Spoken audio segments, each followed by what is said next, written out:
TalkNet Studios World Headquarters in Spring, Texas. It's Barry on Deck, hosted by former ESPN Houston radio host and stand-up comedian Barry Laminack, starring Oliver the Cat.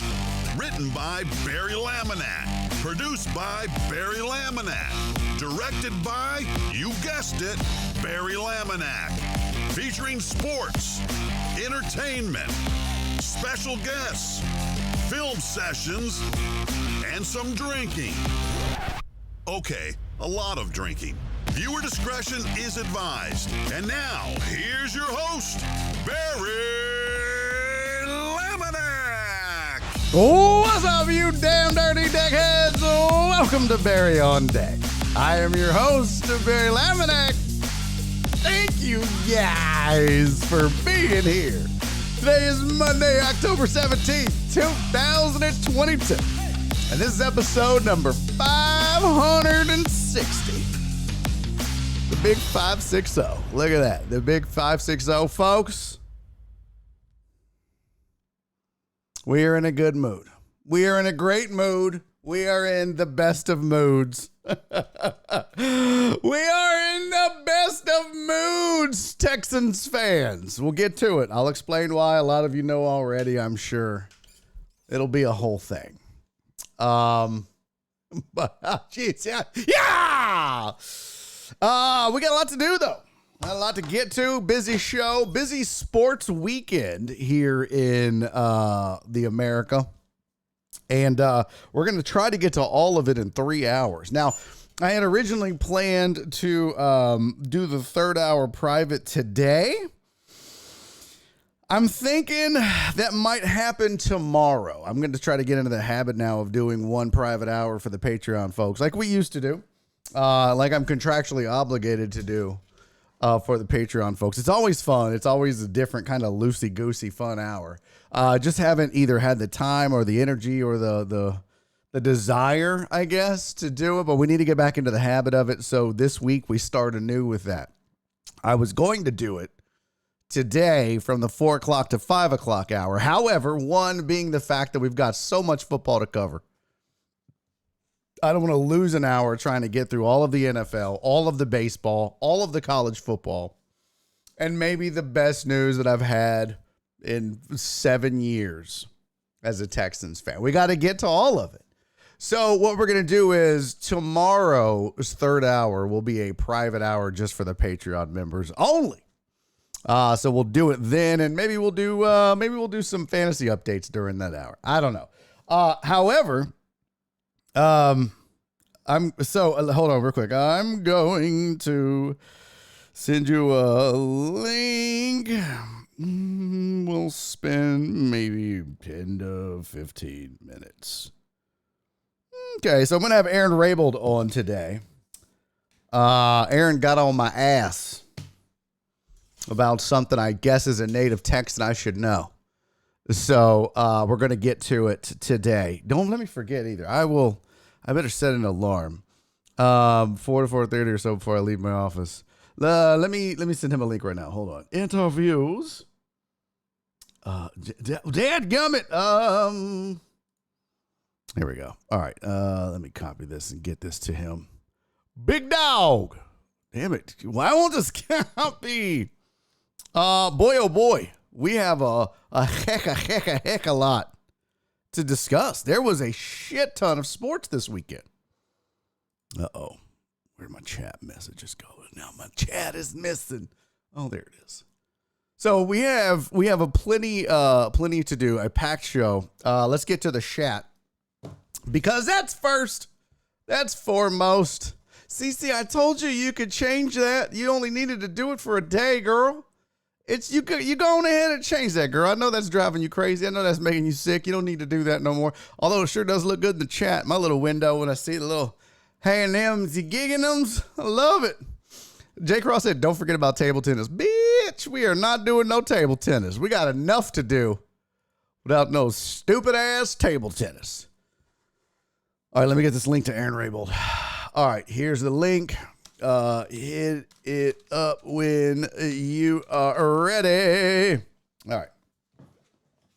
Podbean is on. I don't even know if it's working. Is there any sound over there?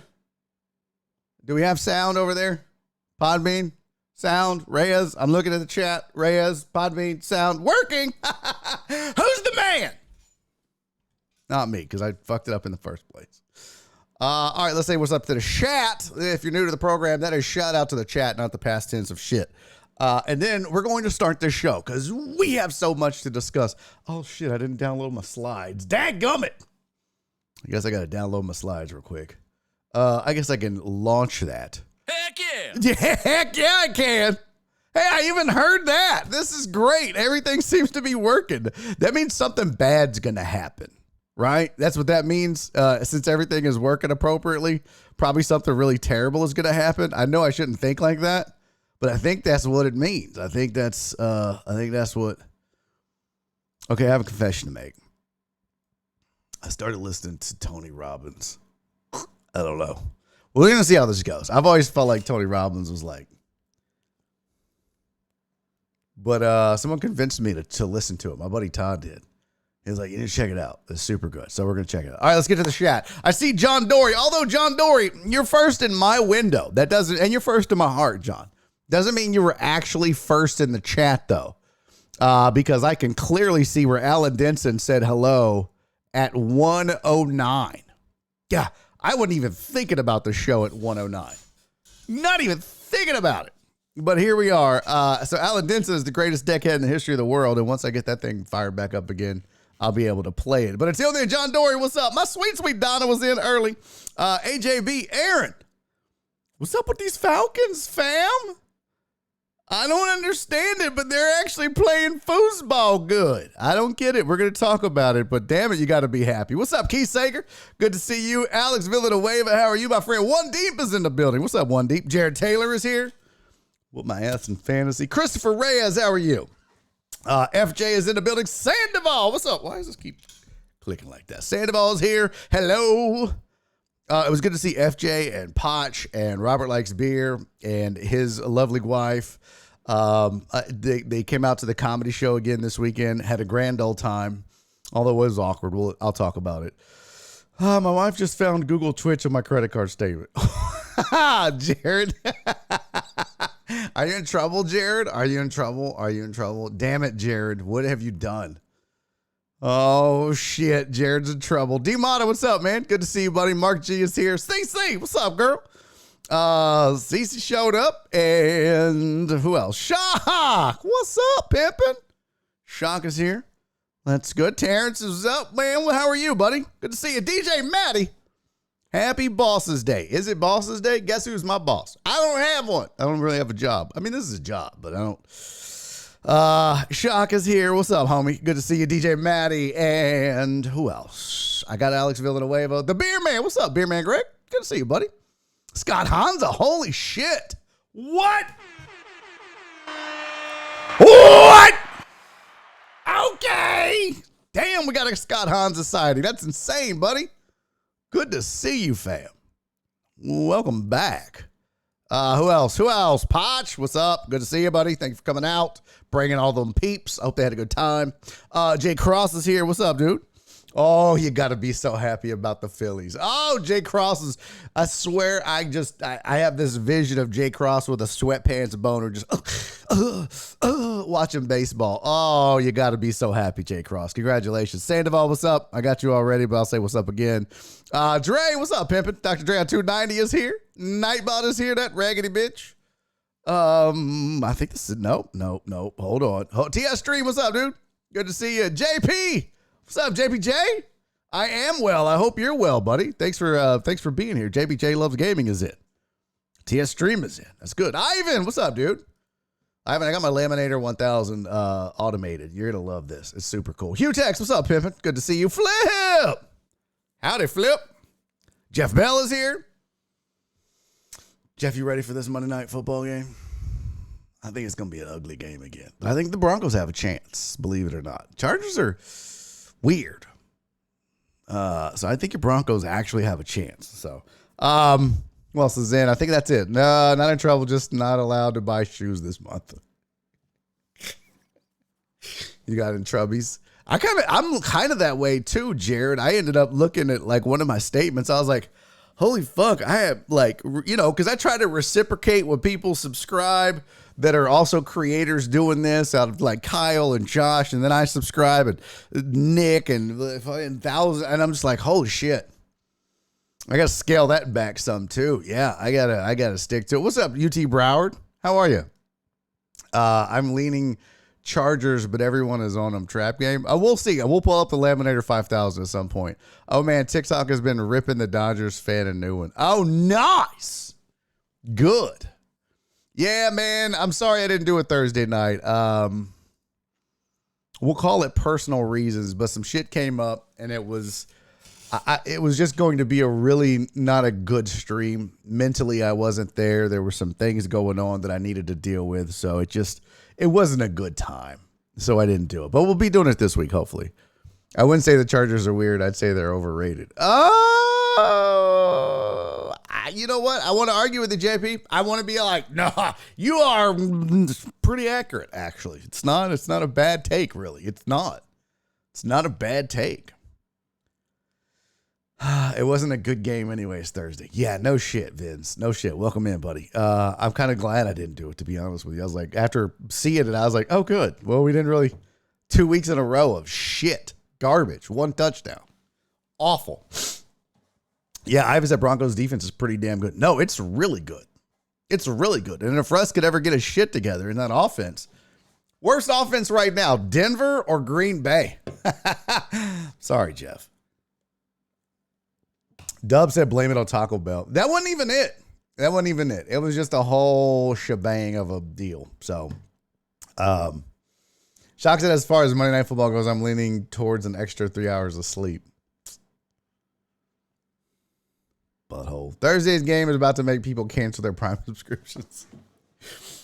They still haven't fixed it. You know what I mean? Like, they still have not fixed Thursday games. Thursday games were bad forever. You think when Amazon dumped a bunch of money into it, that the NFL will be like, well, we're going to fix that. We're going to get you good matchups. At least we'll have one good team on per game. No. They're just throwing shit at shit and they're calling it good. And it's not. So, and 2, blame a little bit on the fact that it's a short week. Short week, short rest. That's a tough deal, man. That's a tough deal for the players. They get in that groove, man. And if you talk to them, they don't like the Thursday games. They're used to having Thursday off, Friday off, and Saturday off, and then playing again. Now, granted, they get the 10 days to the next time they play, and maybe some of them even play Monday Night Football so they get an 11th game or whatever, but it throws the rhythm off. It throws everything off. So, yeah, I partially blame just the day of the week. Doesn't matter who it is. Although we did get a pretty good opener, but that was the opener, right? There was no, off days and everything else to get messed up. So Amazon got the DH gate NFL. That's hilarious. Bears essentially getting an extra bye week. Okay. So instead of Thursdays, would you like to see a double Monday with an ESPN Amazon split? Oh, damn, UT Broward. That is a really good question. And not, you know what? That's a really good idea. And I would even go as far to say, what if we just went a Sunday night split? I'd be fine with that too. But I kind of, if it means the games are more competitive, even from the shitty teams, right? I mean, but you look at the Colts, for example. Colts were on Thursday Night Football 2 weeks ago. They put up 12 points? Isn't that what they scored? Let's take a look. See, let's take a ganders. Hey, what's up, Joe Kwanzaa? What's up, John Dory, D Mac, Chris Reyes? Looks like I got things fixed. So let's take a look. See, but I think it was 12 points last time. What's up, Wags? Split is less eyeballs on the game. It is, but if you time it right, if you do like a West Coast game, or maybe flip flop those West Coast games, right? I mean, I don't know, but I would do something. These games are just terrible, Wags. They're terrible. Amazon wouldn't pay as much for a split audience. Do you think they'd want to pay this much for these games, though? Nobody's going to watch this shit. Literally nobody's going to tune in for that garbage. I venture to say they would get more viewers. They'd have a better chance at viewers, at least, with a better game. Let's see. Let's just pull up. Here, let's just do this. Thursday. Oh, God, I butchered that night. Oh, my God. Football schedule. Don't look at how I'm typing this, chat. Sheesh Louise. Sheesh Louise in a hole. Oh, no, I just made that up. That's stupid.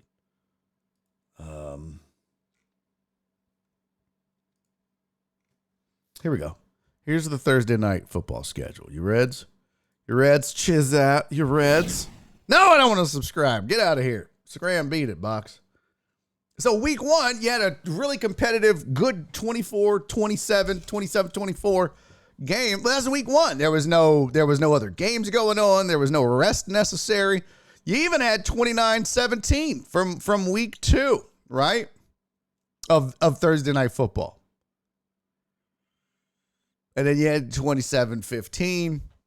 And then you had 12-9. And then you had 12-7.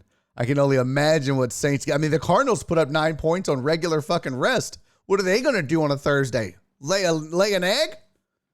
That game might be 3-0 with the way shit is going.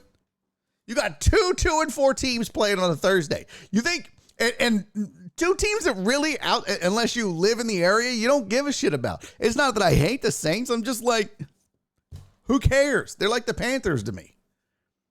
And that's regional. You know what I mean? Like, so if I'm Amazon, I'm like, yeah, you know, like, what you got going on Sundays? You mean, could I get one of those, player? Can a brother get us? Oh, well, damn. Steelers Dolphins is going to be rough. How about Monday Night Football? What we got coming up Monday Night Football week 7? Let's go. Come on. Papa needs a new Bears. Oh, fuck. Bears Patriots. Jesus, next week is bad. Oh, my God. Can we, like, why can't they just do something about this? What's the network games? Just do something about it already. What is it? Week 4, week 5, weeks. This is bad. Here's the schedule. Let's see. What's today? Let's go to Sunday. That'd be the 23rd. What is this? Oh, that's the NFL Network schedule. I want the actual NFL schedule, you big dumb jerks. So, I mean, from the looks at it, Thursday night, Sunday night, and Monday night is pretty bad. So that sucks. But I mean, we'll see. Yeah.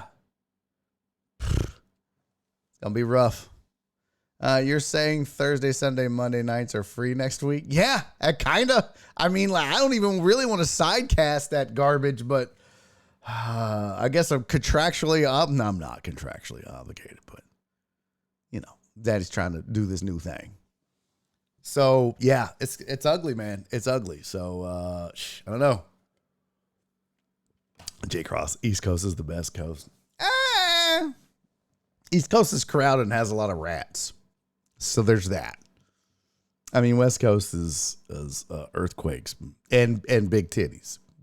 I mean, I know Jersey has titties, but you know, that's usually like the Italians and the chicks. So, Katrina made the Saints a national team. Saints fans are everywhere now. You wish. I mean, I understand what you're saying. Saints fans are everywhere now, but a lot of people don't care about the Saints. It's not, I mean, a lot of people are apathetic, I should say, to the Saints. Not that they, you know, I mean, look, if the Saints are on, I'll watch it, you know, Thursday night, I'm going to watch it. I'm going to see what's what. I'll talk about the Saints, but I mean, the Cardinals is the same thing. I'm apathetic. The only reason I have any interest in the Cardinals is all the former Texans that went there. There's just some, I mean, the Texans are a team that people are apathetic about. No one gives a shit about them. You know what I mean? So yeah, there's some teams that everybody's interested in. It's usually the teams have to be really good. When the Saints and Drew Brees and Sean Payton were around, it was a little more interesting to talk Saints and they were more relevant. But if they're not winning like that, the Saints aren't a team that similar to, you know, wherever Tom Brady goes and the Cowboys and I mean, not even the Patriots anymore. There's like 3 teams maybe that people just generally are interested in. I can tell they don't care because their games are 12 o'clock kickoffs. I mean, that's the Texans too. That's just the way it goes though. Gonna have Kanye back out there going, the NFL doesn't care about the Saints fans. That's probably true. All right, let's do some sports headlines. Let's talk sports headlines and then get into this week that was in the NFL, Major League Baseball, and college football. Let's do all of it. Oh, shit. Hold on. I didn't add my slides. Son of a... I'm so bad. I'm so naughty. Oh, Papa, you're so naughty. I know. What was that? Hello. Hello. Oh, shit. I drug it. It's plugged in. I had to do some rearranging of my office so that I could watch the Astros game. And I had to move some equipment around. And long story short, I have a map drive to a laptop that's not plugged in. And I accidentally just drug something that I needed to put into this vMix software over the map drive, which makes the computer think, oh, you're looking for the map drive, let me go find it. And now it'll just fucking sit here for 4 hours. Hey, but I hope your day's going good. Update on the armadillo. That armadillo is an asshole. I put listen, look at this shit. Did I show you guys this? Did this happen? When did this happen? What day was this? What day? That was Saturday. Let me just send you. Let me just email this to myself. This son of a bitch. So, if you don't know, I have an armadillo in my backyard. Windows can't access. Bitch, I don't care. I wasn't even trying to get there, fella. I just want to add this to my god danged. Thank you. Shit. Oh, this is so weird now. This is so weird. Anyways.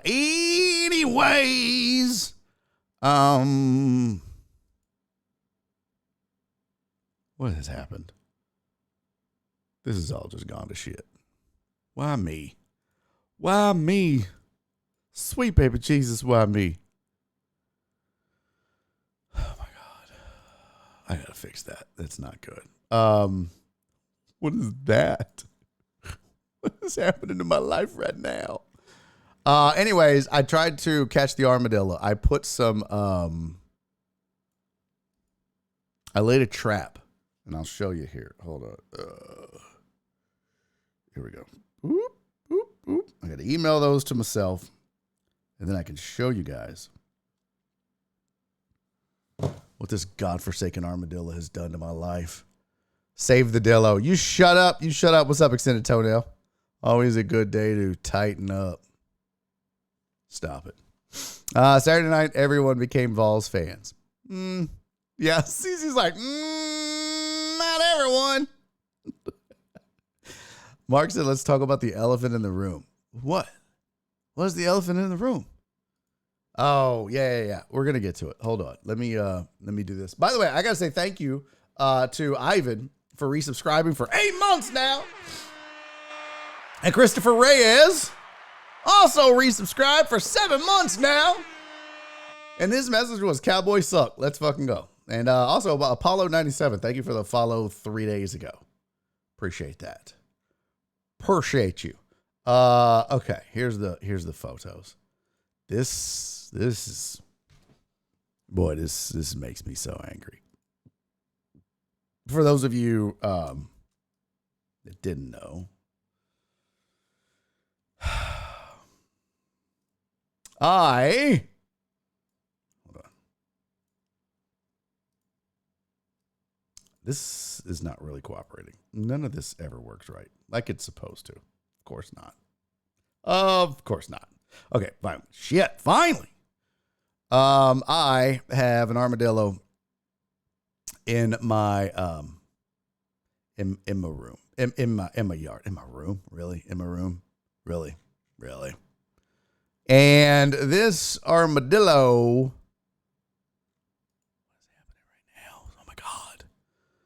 is, I'll just go roll with this. Fuck, I don't care. It's not perfect. This is what happened. So I see him, the light goes off, the motion detector light goes off in the backyard. And I'm like, oh shit, armadillo's out. Time to go get him, right? So I go to chase him. And he runs off. And I thought, you know what? And I was trying to, like, they don't see good and they don't hear good, but if you get close enough, they scamper. And they're quick. He's agile. You know what I mean? Like, he's like, he's the white slot receiver of animals. You know what I mean? Like, he's not the quickest guy. You know? He's a good route runner. He's not going to, he's not going to run away from you in the open field, but if you don't cover him right, he runs a good route and he gets open. So, but he got away. So I thought, you know what I'm going to do? I'm going to put some cat food on a plate because Des, ATX Hobo Girl, said to use bananas or cat food. Old banana peels or cat food. So I did. I put some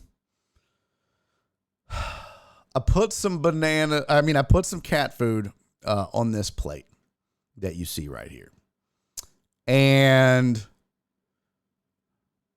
I put that plate in the back. It's not where you see where it is. That's not where it was. I put it on the other side of the trip bar. That metal bar that you see on the floor. When the animal walks in and steps on that, bam, the cage door closes behind it and it's trapped. Now, the plate admittedly is pretty big, and I put it in the far back so that the armadillo would have to walk all the way in at least. But I feel like it was not deep enough, and maybe he's bigger than I anticipated because somehow this is how the trap was when I walked out Saturday morning. How in the fuck is the door set? How is the door shut? The trap is set. There's no animal inside the trap. There's no armadillo. There's no rabbit. The first time I put it out, I caught a rabbit just randomly. There's no armadillo. There's no rabbit. There's no raccoon. There's no rat. There's nothing in the trap. There's no cat food in the trap. How in the all-fired wild armadillo fuck did whatever this is get in the trap, eat the cat food, leave the trap, trigger the door, and not get caught? It's the damnedest thing. Steven said time to dynamite the yard. Yeah. Oh, Catfish, you might be onto something here. Catfish says it's a two-man job. One held the door open. The other one got all the food. Maybe packed it and put it in his little armadillo pockets. Ran out and split it. Yeah, and that's the other thing. That the plate was on the other side. Now that is probably, I think I moved it some, but I don't know. I don't know how this happened. So now I told Nora, I was like, hey, can I have a bowl? I just need like a little small bowl. I'm going to put some cat food in it. I'm going to put it in the far back corner. Preferably, she's like, you're not using a bowl? I was like, I mean, it'll go in the dishwasher. She's like, absolutely not. I was like, what do you... I'll put it in the dishwasher. I'll wash it and then put it in the dishwasher. She was like, no. So now I got to go buy a bowl just for an armadillo. Jerry said, this is like your Bugs Bunny. Say, what's up, Jerry? Good to see you, sweetie. Yeah, it's killing me. It is absolutely killing me. What's up, Mom? She said one of his friends held the door while he got the food. I don't know, but it's driving me insane. And now, yesterday I treated for grubs because that's their food source. So yesterday I put out Grub Killer, and it's a 24-hour Grub Killer. So hopefully it starts to work by tonight. I don't know. Zip tie the can of cat food to the back of the cage. They won't be able to move the can and trap themselves while trying to move it. DJ Maddie, you're a genius. Also, I heard you had one in your house. Look, I'm mad I have an armadillo in my yard. Oh, they're not cute, Cherry. First of all, no, Crystal, you weren't first. First of all, they're not cute. They carry listeria and leprosy and impetigo and low T, they spread a lot of diseases. They spread low T if you touch one. Yeah, it's the whole thing. Oh, you had a raccoon in your yard. Oh.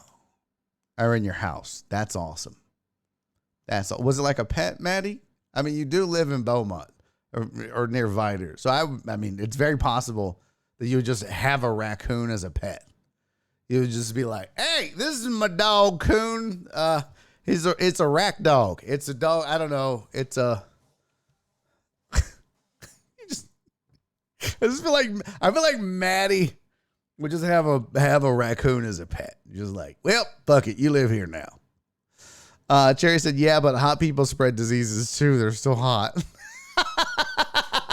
That's a great point, Cherry. That's a great point. That is a great point. Mark said Listeria sounds like a gum and mouth disease. Yeah, well, I mean, you can cure it with Listerine, but still, that's more of cut and shoot. Oh, yeah. Well, okay. Percy the Possum and Rocky the Raccoon. Nice. DJ Maddie, you country ass. I feel like if I saw DJ Maddie not at a show, which is where I met him in person for the first time, I feel like DJ Maddie just walks around the trailer park in overalls with no shirt on. Titty meat hanging out the side. Just disgusting. You know what I mean? With a Schlitz in one hand and a Kent 3100 in the other. Just awful. What's up, Jesus? Good to see you, buddy. We're just talking about how cute DJ Maddie is. What a catch he is. What's up, Christy? This my new wife, Rack Attack. Nice. All right. So that's my update on the armadillo sitch. Also, I have to say thank you to a group of people who were kind enough to send me a $5 Friday on a Thursday. I guess we could call it that. It's I can't even get into my PayPal. This is terrible. How am I supposed to handle all this? Alex Villanueva sent me one October 13th. This was on Thursday. He said, have fun with mom at the game. Buy her some popcorn with this. Don't be cheap. And I just saw that. I just saw have fun with mom at the game, ... And I was like, oh, that's sweet of him. So he sent me a $10 Thankful Thursday. And I didn't realize it said buy her some popcorn. I did not buy Jenny any popcorn. But I do need to tell you guys about Wanda, the real MVP of the game. And we'll get to that story and you don't want to miss it. I made a whole bunch of notes during the game. Where did it go? Where'd my notes go? Oh, yeah, here you go. This is how much notes I made during the Astros game that we need to talk about all of them. Okay, so we'll get to all that, I promise. There's stories involved with most of them. You won't want to miss that. If you like my stories. If you don't like my stories, you might want to miss it. Did I say what's up to Jesus? I think I did. We had a pet raccoon at a bar I used to work at. And yeah, it was in East Montgomery County. Of course. So we're going to talk about the stories from the game on Thursday. One more time, shout out to Dr. Dre on 290 for being the man. Holy shit, Dre. We had the best time. Just unbelievable, dude. Unbelievable. Thank you so much for that. Excuse me. Jenny, his mom, and I had the best time at the game. So thank you for that. I know she loved it and I had a great time. So we appreciate that for real. But I do have stories. I have Wanda, the real MVP. And then just a whole bunch of shit that went down all the way around. So we got to get to that. We got headlines. I'm kind of mad because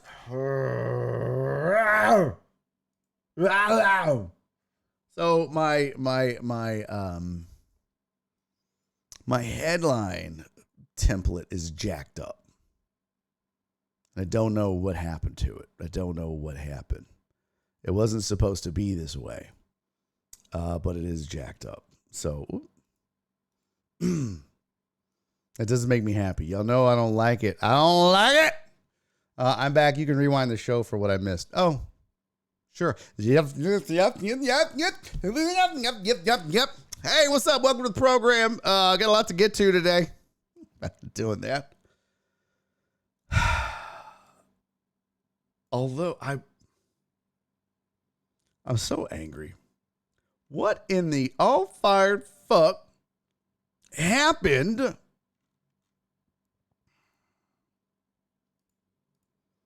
I'm so mad.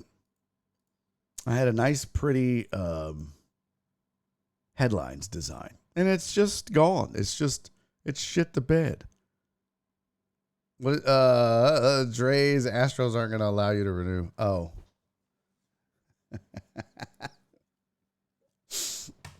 We acted like perfect ladies and gentlemen, so you have nothing to fear, Dre. We didn't make you look bad in your season tickets. I don't know what the hell is going on with my stupid headlines. Hold on, guys. I got to get this figured out real quick. Just give me 1 second. Why? Why are you being a dick about this headline thing? Oh, I think I know now. No, that's not it.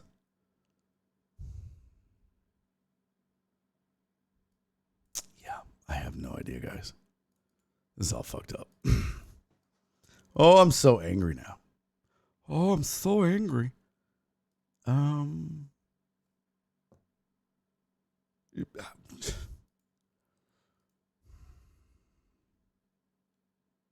we'll just roll with this today. It's not what it should be, but we'll do it. Let's go.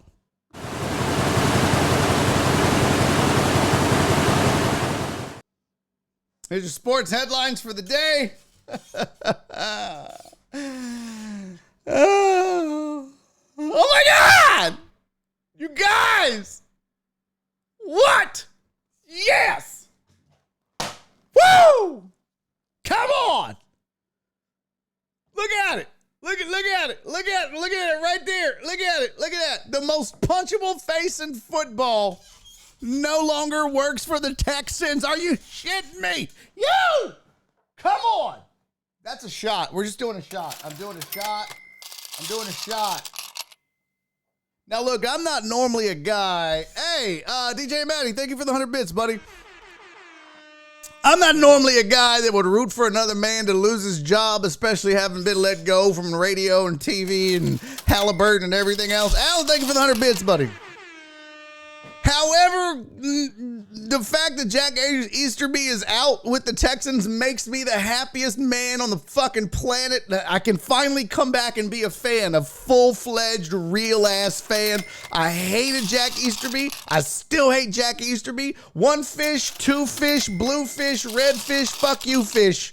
Jack Easterby is an asshole. Listen, I'm going to tell you something right now. Hey, we're doing a hype train. I'm trying to do the goddamn headlines. About to go into a rant, and you guys are trying to make me make money right now. Fine with me. Listen, I don't give a shit. We can come back to that later. I don't give a good goddamn. I'm not. Hold on. Where's my main at? There we go. Yeah, fire this up. We are in a hype train, people.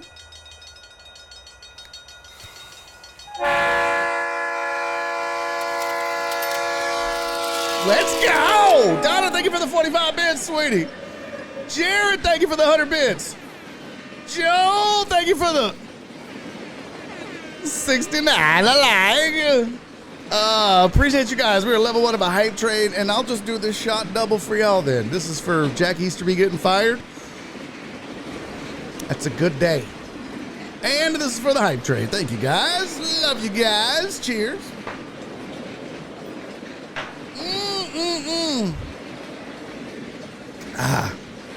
That is the best tasting shot. The Jack Easterby got fired shot is the best tasting shot ever. Ever. Oh, it's so good. Oh, it's so good.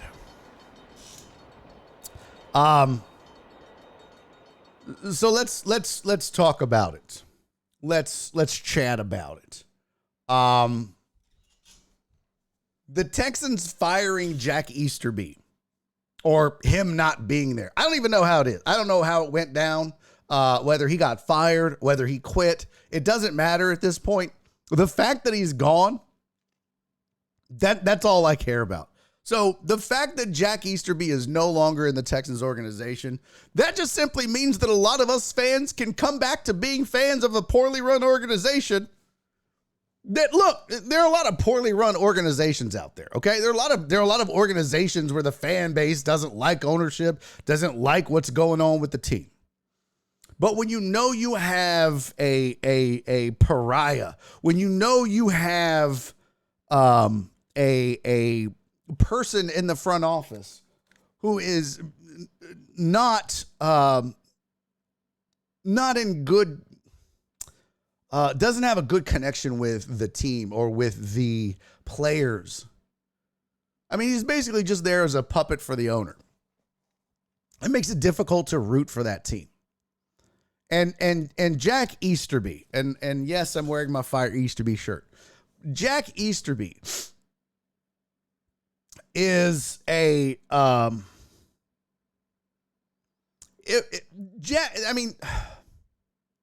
way I see it, Jack Easterby was like one of the commanders in The Handmaid's Tale.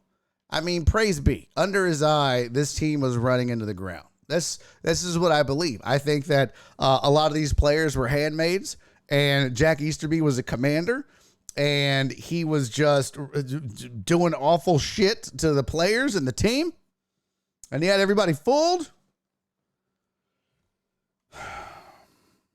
I don't know. The thrill that I have is only tempered, only suppressed, knowing we still have an incompetent owner.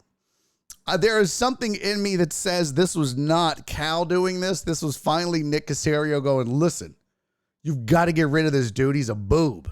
He's an idiot. He's a moron. He doesn't know what he's doing. Just because he's close to Jesus and you want to be close to Jesus, and this is not it. Bro, just go to church. Fuck. Just be friends with Joel Osteen. I don't know what to tell you, but this guy should not be running a football franchise. He should not be in the position that he's in. But it is happy times and happy days for this organization. Now, am I stupid enough to think that the Texans are going to go rattle off 15 wins in a row or some shit? No, they're still a terrible organization. They're still a bad football team right now. That's okay. They're in the middle of a rebuild. Remember, excuse me, as Astros fans, we faded 300 lost seasons in a row. Get ready for, 2 or 3 or 4. 12, 14 lost seasons in a row. Okay, fine. As long as they're smart with the rebuild. Nick Caserio hasn't done anything that makes me think he's a complete idiot. Like Bill O'Brien, like Jack Easterby, like Cal McNair. There's some things where you question it, but that's always going to be GMs. I mean, you're always going to question.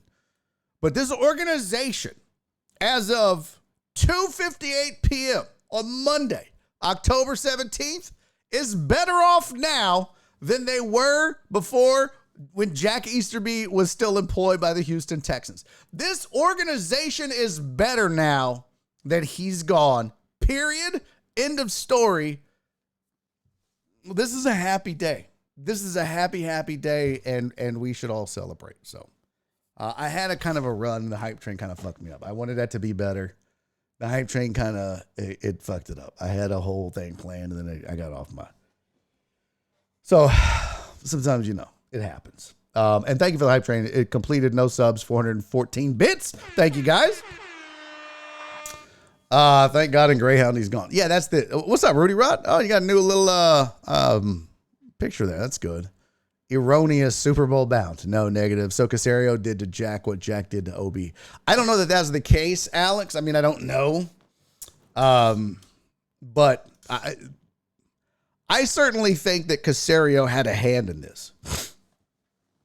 And I think people were finally like, man, he's, if Bob doesn't listen now, he's never going to. I don't know what drove this. I hope that, for whatever reason, I'd like to know what the reason is. I doubt we'll ever get the truth of the matter. Potch said Lance was saying Easterby was begging people to write a puff piece about him so that he can get some good pub. Man, fuck that dude. Seriously.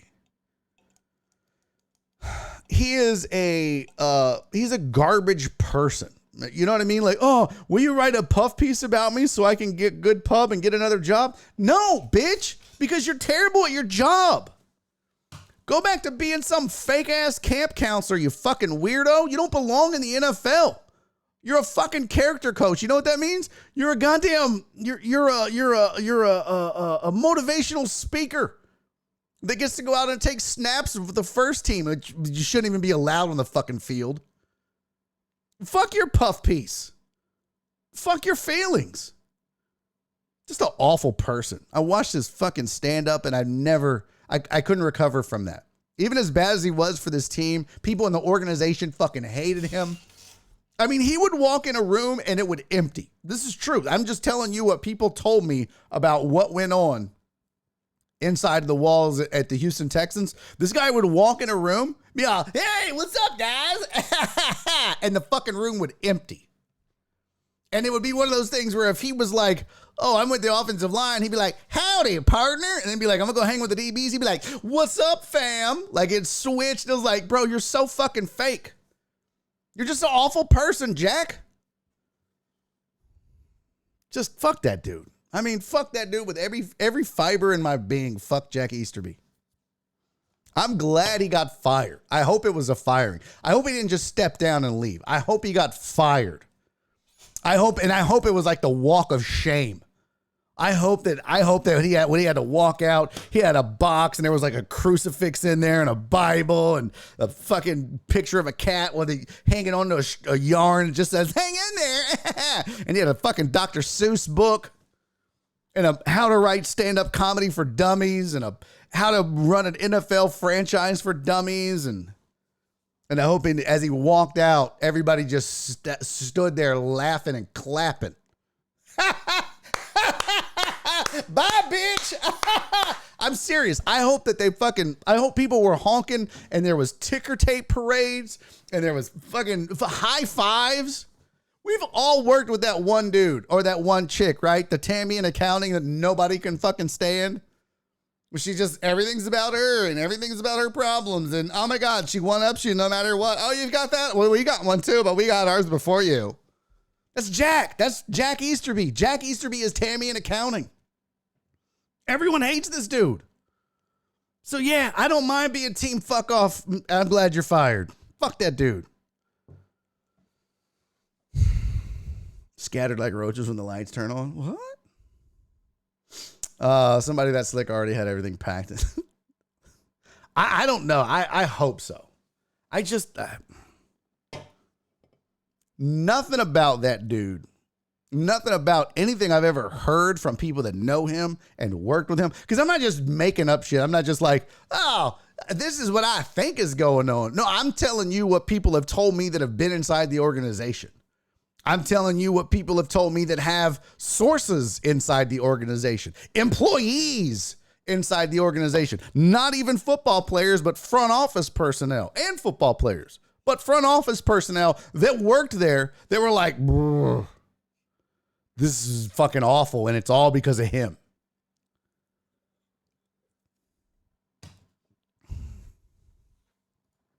Ivan said Jalen Strong, former wide receiver, said, watch how quickly things turn around. He was the start of Texans' downfall. Exactly.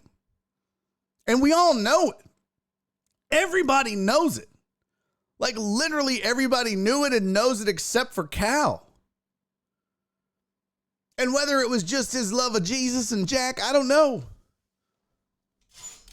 But I'm glad he is gone. And I wouldn't just sit here and openly root for a man to lose his job, except this one. Fuck him. There's a few others, mostly politicians.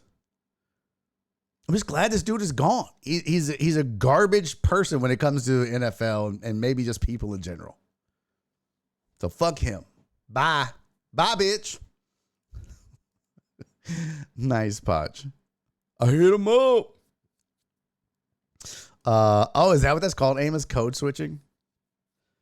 That's funny. He's the equate Tony Robbins. I am listening to Tony, by the way. I just started the Get the Edge. We'll see how this goes. See how it goes. Astros move on. Easterby fired. Dodgers eliminated. And KPJ extended. Yeah. It's hot in here. That got me a little worked up. I got a little excited. I mean, when I saw that at 8:30 this morning, I don't usually get a boner that early in the morning, but I was hard as a rock. I'm not gonna lie. I was just like, oh my God, thank you. Thank you, football. Thank you, football Jesus. Thank you to the football gods for getting rid of this fucking moron. So glad he's gone. So that's the big headline. That's the big deal. That's the big ringy dingy. Jack Easterby out. Finally. The Titans, if you didn't hear, the Titans and the city of Nashville have reached a deal for a domed $2.2 billion stadium to be built there to keep the Titans in Nashville. Let me see if I have, what's the contract terms? Let's see if I have that. Nope. That was 25 years ago, 800 million, 500 million. So it says that the Titans ownership reportedly agreed to put up 800 million to help fund the project. And it'll also be funded by 500 million investment by the state. That's amazing to me, by the way. Can we just talk let's just all be rational thinking adults for 1 second. Let's think about this for a second. There was a state. There are at least 30 some states. Well, maybe not, because there's, multiple teams in one state. But there are states in this country who are willing to put up $500 million so that a bunch of millionaires who are owned and controlled by a billionaire can play a game. $500 million. And the stadium they're in, which probably cost the state $200 million at the time. I'd be interested to see what the original stadium cost the state. Let's assume it was at least half. So let's go 250. So you're at $750 million. Man, we waste a lot of money as a society. It's fucking stupid. And I know some of you in the chat are going to be like, well, but you think about it, it brings in revenue because then they tax rent cars and hotels. So when people go there and they might get a Super Bowl, whoop-de-fuck. I mean, they got a stadium. Well, if you want them to stay, well, okay. Well, first of all, fuck the Titans too. I hope Jack Easterby works for the Titans and runs that organization. Sorry, Titan, you go. Sorry, extended toenail. I do. If there's one team that needs to hire Jack Easterby, it's the Titans, so he can ruin them. Because I'll never forgive that organization for leaving this city when they were the Oilers. And how it went down. And why. And it was because the city of Houston didn't want to spend the money for Bud Adams to. It's just stupid. But that's just that. I mean, this is me on my soapbox for a half a minute. It's amazing to me. And that's the other thing, Rudy. And they only play 10 games a year in there. Yeah, it's used 9 to 12 weeks a year for the intended purpose of football. What's up, Nick? You spend $500 million on a stadium that gets used. We'll say, you get what, 1 to 2 preseason games. Maybe they make a playoff, make a deep run, go 2 deep or so whatever, assuming they get home field. So we'll call it, 9 to, well, at least 10 games a year, up to 13, 14. That's bad. That's bad. And I don't know what football brings in revenue-wise for a state. I really don't. I don't know what a football team brings in for a state. I can't imagine that they get their $500 million back pretty quick. Jack Easterby's speech at the church was so funny. Oh, fuck you, Nick. Fuck you. A dome will allow them to use it at the stadium for way more than football. Okay. But still. It's just in general, dude, it's such a huge waste of time. It really is. I mean, it's a huge waste of money, not time. It's just a disgusting waste of money. But it's the society we live in. So, for those of you that didn't hear, Christian McCaffrey could be on the trading blocks. At the very least, the Panthers are entertaining offers for Christian McCaffrey. No deal imminent. Nothing looks like it's going to be coming down the pipe in the next week or two, only because as of right now, there's been no serious offer made. And the asking price is, as you can imagine, for a guy that win 1,000,000 1 year. The asking price for a guy like that is going to be ginormous, and it is. Let me see. I'm going to pull up the article, and they may have listed it. Oh, what the hell? That's not it. That's not it. That was the one where Steve Wilkes got kicked out Robbie Anderson. Oh, did y'all see that? Robbie Anderson got kicked out of the game because he wouldn't go in. He was like, oh, that wasn't me. Oh, no, I'm sorry. It's not because he wouldn't go in. He was arguing with his position coach. And they were like, player, you don't get to argue with the position coach. And they sent him to the locker room. Pretty crazy. That whole organization is in disarray right now. Cards trade for Anderson after Brown injury. What? So Robbie Anderson has been traded. The Arizona Cardinals have traded for the Panthers' Robbie Anderson after Marquise Brown got injured, which I do have the injury report. We'll show that as well. So there you go. Just talking about Robbie Anderson getting sent to the maybe that's why he got sent. He just didn't know. But mid-game, they sent him to the locker room. Maybe he had been traded. They were like, hey, get out of here. But no, it was after Hollywood Brown got injured. So and might miss the rest of the season. We'll get to injuries here in just a second. I was trying to see. Okay, where is the damn? What does the goddamn line say, Tony? Let's see. Home.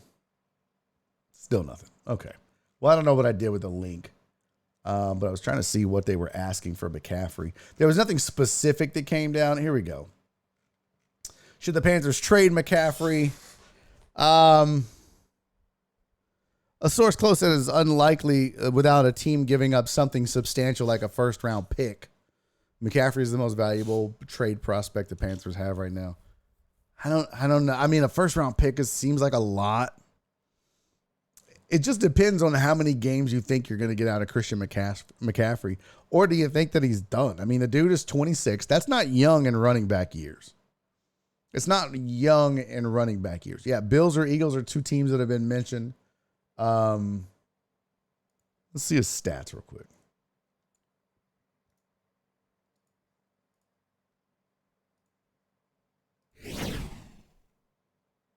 He's played in 16 games his first 3 years in the league.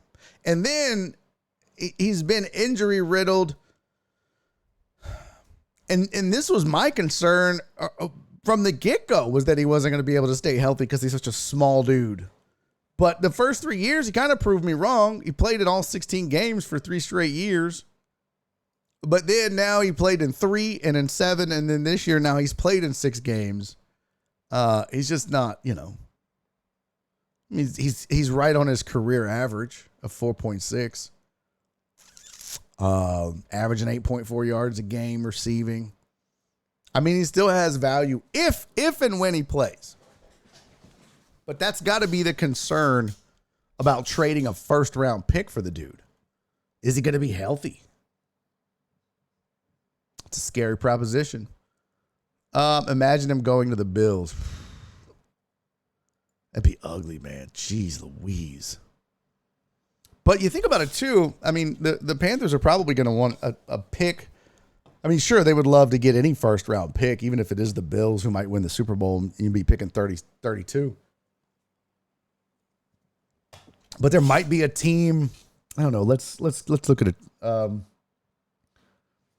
What team out there is like, boy, we really could, if we are just a dominant rusher receiver out of the backfield away.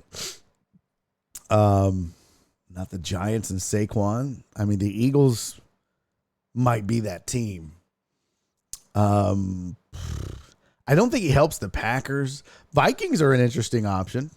The Brady and the Bucks, just because they want to stockpile. I don't think the Niners or the Seahawks are in any position, but you kind of like the idea. Not the Cardinals. Rams are cash strapped as it is. Falcons, Panthers, Saints. Not the Lions or the Bears, the Commanders. I don't know. Like, if you're the Jets, do you rock the boat? You kind of like the chemistry a little bit. What's up, McLovin? Dolphins, no. Bills, I mean, do the Bills really need to give up anything for Christian McCaffrey? I don't think they do. Ravens, no. Bengals, Browns, Steelers, Texans, Colts, Jags, Titans, Broncos, Chiefs, Raiders, Chargers. Chargers have Eckler. Chiefs, I mean, yeah, it's like there's not a ton of teams that it would make a ton of sense to do the move with. Right now, I say I don't know that the Bills need to do that. I don't know that they need to do that. So I might just go. I mean, I can see the Jets doing something dumb like that, right? That's such a Jets thing to do, or the Browns, but the Jets, I don't know that you need to do anything if you're the Eagles. Don't rock the boat, right? Cowboys don't need to do that. Giants, yeah. I mean, my best guess right now is Jets, Vikings. As far as need, not maybe who's actually pursuing it, just need-wise. Jets, Vikings, the Bucks. I mean, Leonard Fournette, your guy. You'd be better off. Maybe could you imagine having two multifaceted guys if you're the Niners? I mean, the Cardinals could probably use some juice there. Raiders and Chiefs and Chargers have Eckler, though, so. I mean, there's not a ton of teams, I think, looking for a guy like Christian McCaffrey. If you're in win now mode, then go after C-Mac, but next year's class of free agent running backs is stacked. What's up, Get the Tables? Good to see you, man. Thanks for hanging out. Yeah, the Ravens, that's a good one too, right? I think the Ravens might make some sense. It's got to be a pretty short list, though, I feel like.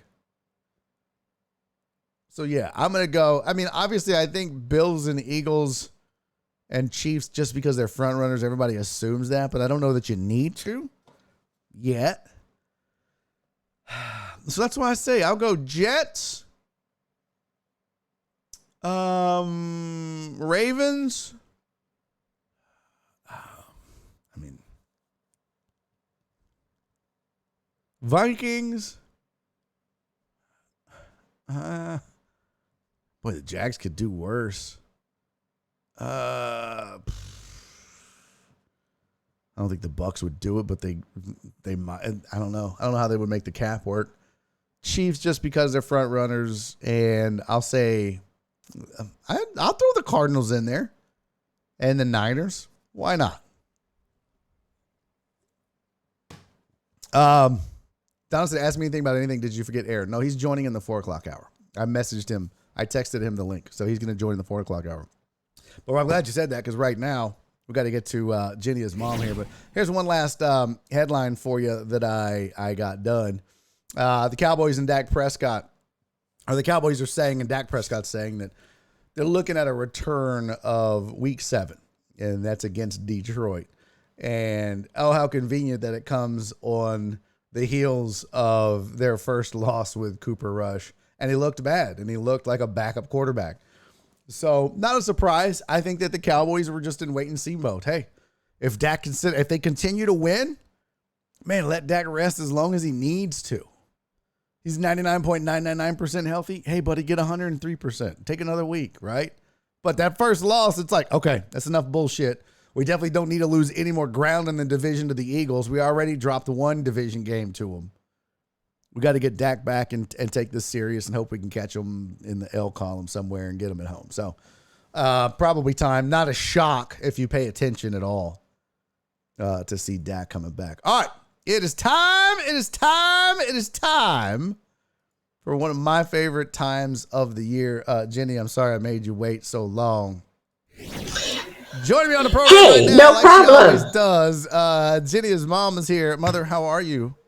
I'm great. Are you? I am. Is it I because saw of the Astros? that. Oh my gosh, yes. Well, it was kind of a dry weekend for my football teams. Nobody was playing. I mean, not U of H, not Texans, Yeah. But did you watch the 6.5 hours of that game? Let me I tell you can't what. imagine that you did. Well, I did, but I didn't have a choice because so I started off watching the game here at home, and I had a comedy show at Hop Scholar Saturday night. Yeah, right. So I was like, well, thankfully though, it's not during the Astros game, so we don't have to worry about it. Well, I didn't realize they were going to play 2 games in one. Can you believe it? So these sons of bitches, I show up to Hop Scholar at 7:00. The game started at what? 3:40, 3:20? 3:27. 3:20. Yeah, something like that. Yeah. I show up to Hop Scholar at 7:00, and obviously the game is still going, and I'm like, and it just keeps going. I mean, we're supposed to start at 8. It's 7. We get to 7:50, and I'm like, well, shit, I guess we're gonna have to put this off because it wasn't a sellout like I had hoped, but we had a nice crowd there, and I was like, well, I don't want to turn off this game and piss everybody off. Oh no! So now I'm like, well, surely somebody will get a run, win or lose. I don't give a shit. Let's just get the comedy show started. We get to 9:00. We're supposed to start at 8:00. We get to 9:00, and I'm like, all right, folks, here's the deal. Fuck it. We've got to do this. I said, and I never do this on a comedy show, but I was like, here's what we're going to do. We're going to turn the sound down. I'm going to leave the TVs on. You guys can continue watching, and if they score and something happens during any of our sets, the comics will just roll with it, whatever. But we got to start this comedy show. It was by the time I said, we're going to give them one more inning. And then, and that was the 17th inning. I was like, and then we're going to start. Oh, it was? So the 17th inning ends. I'm like, all right, we're starting the show. It's like 9:10. I go on stage and I'm like, all right, so here we go. And we start. And sure enough, like first, maybe 2 minutes into my set, Jeremy Pena hits the home run and the place is going nuts. And I'm on stage. So I'm like, well, fuck it. And we made the best of it. But, there were people that were there that didn't even want to watch baseball. They didn't give a fuck. They were just there for comedy. I know. And now everybody's drunk and exhausted. The And show hadn't even started yet. I mean, know. like, we started at 9:10, and normally the show's done by 9:30. So it was a long night. It was a really long night. Just before Pena came up to bat, I mean, we've been sitting there for 6 hours. I was like, God. Finally, I told Paul, okay, I stood up from the couch and I said, I'm going to go to the bathroom so Pena will hit a home run and end this thing. How funny. So I went to the bathroom, and all of a sudden I heard Paul screaming, and I thought, he's making fun of me, that shit. And I went in there and went, real funny, Paul. He goes, no, he hit a home run. Like you're like, yeah, right. Yeah, I was like, sure. How and then I walked funny. around to the TV, and he rewound He's tiptoeing it, and around I the went, bases. oh my God, I'm psychic. How funny. I know, it was fun. It was so much fun. And the game was so fun. Dr. Dre, thank you so much for the tickets. We had such a good time. There were some funny moments in there with people around us, but God. Well, let's just start. Incredible. Let's just recap our day, because I made a bunch of notes, Jenny. I don't know if you know this or not, but when I do shit like this, I make notes. First things first, the fact that parking is $60 to $100 that's a goddamn travesty of humanity. But you missed one part. You missed the part where you were late. Oh yeah, well, we don't give a shit about that, Jenny. I had to let the deckheads know. You were supposed to be at my house at 1, and you got here at 20 to 2. Okay, no one gives a shit. We still made the first pitch. Yeah. Well, yeah, by 1 minute. We sat down at 2:36, and first pitch was 2:37. Yeah, no one cares about that. Right. Listen, you were kind enough to pay $60 for parking. Yeah. I don't know. That was ridiculous. I don't understand how they can get away with this. Remember, we passed lots that were 100. Who would pay $100 to park 3 hours? Rich people, I guess. I guess. Not me. I mean, 60 is a whole lot of money. But it was that was one part of it. And then we get in. Oh yeah, I guess. I mean, that's still highway robbery. That's still highway robbery. By the way, fuck everybody in the chat that's like, Barry late? No way. See what you did? I knew that. Oh, you think that's funny? Everybody thinks this is funny, right? Okay. I just want to invite all of you, including you, Mom, to jump up my butt and fight for air. Okay. You people knew the struggle that I had on a daily basis. I know, honey. Don't start that bullshit with, I know. You wouldn't have thrown me under the bus in front of my whole fucking chat, Mom. You know what? This interview is over. I don't, why? I was diligently and patiently waiting for you. And then we made the drive, and I just... Oh, yeah. Let's talk about that for a minute. Let's talk about that for a second. The whole time I'm driving, never do I go over the fucking speed limit. I put it on 70 on cruise control, and this is Jenny the whole time.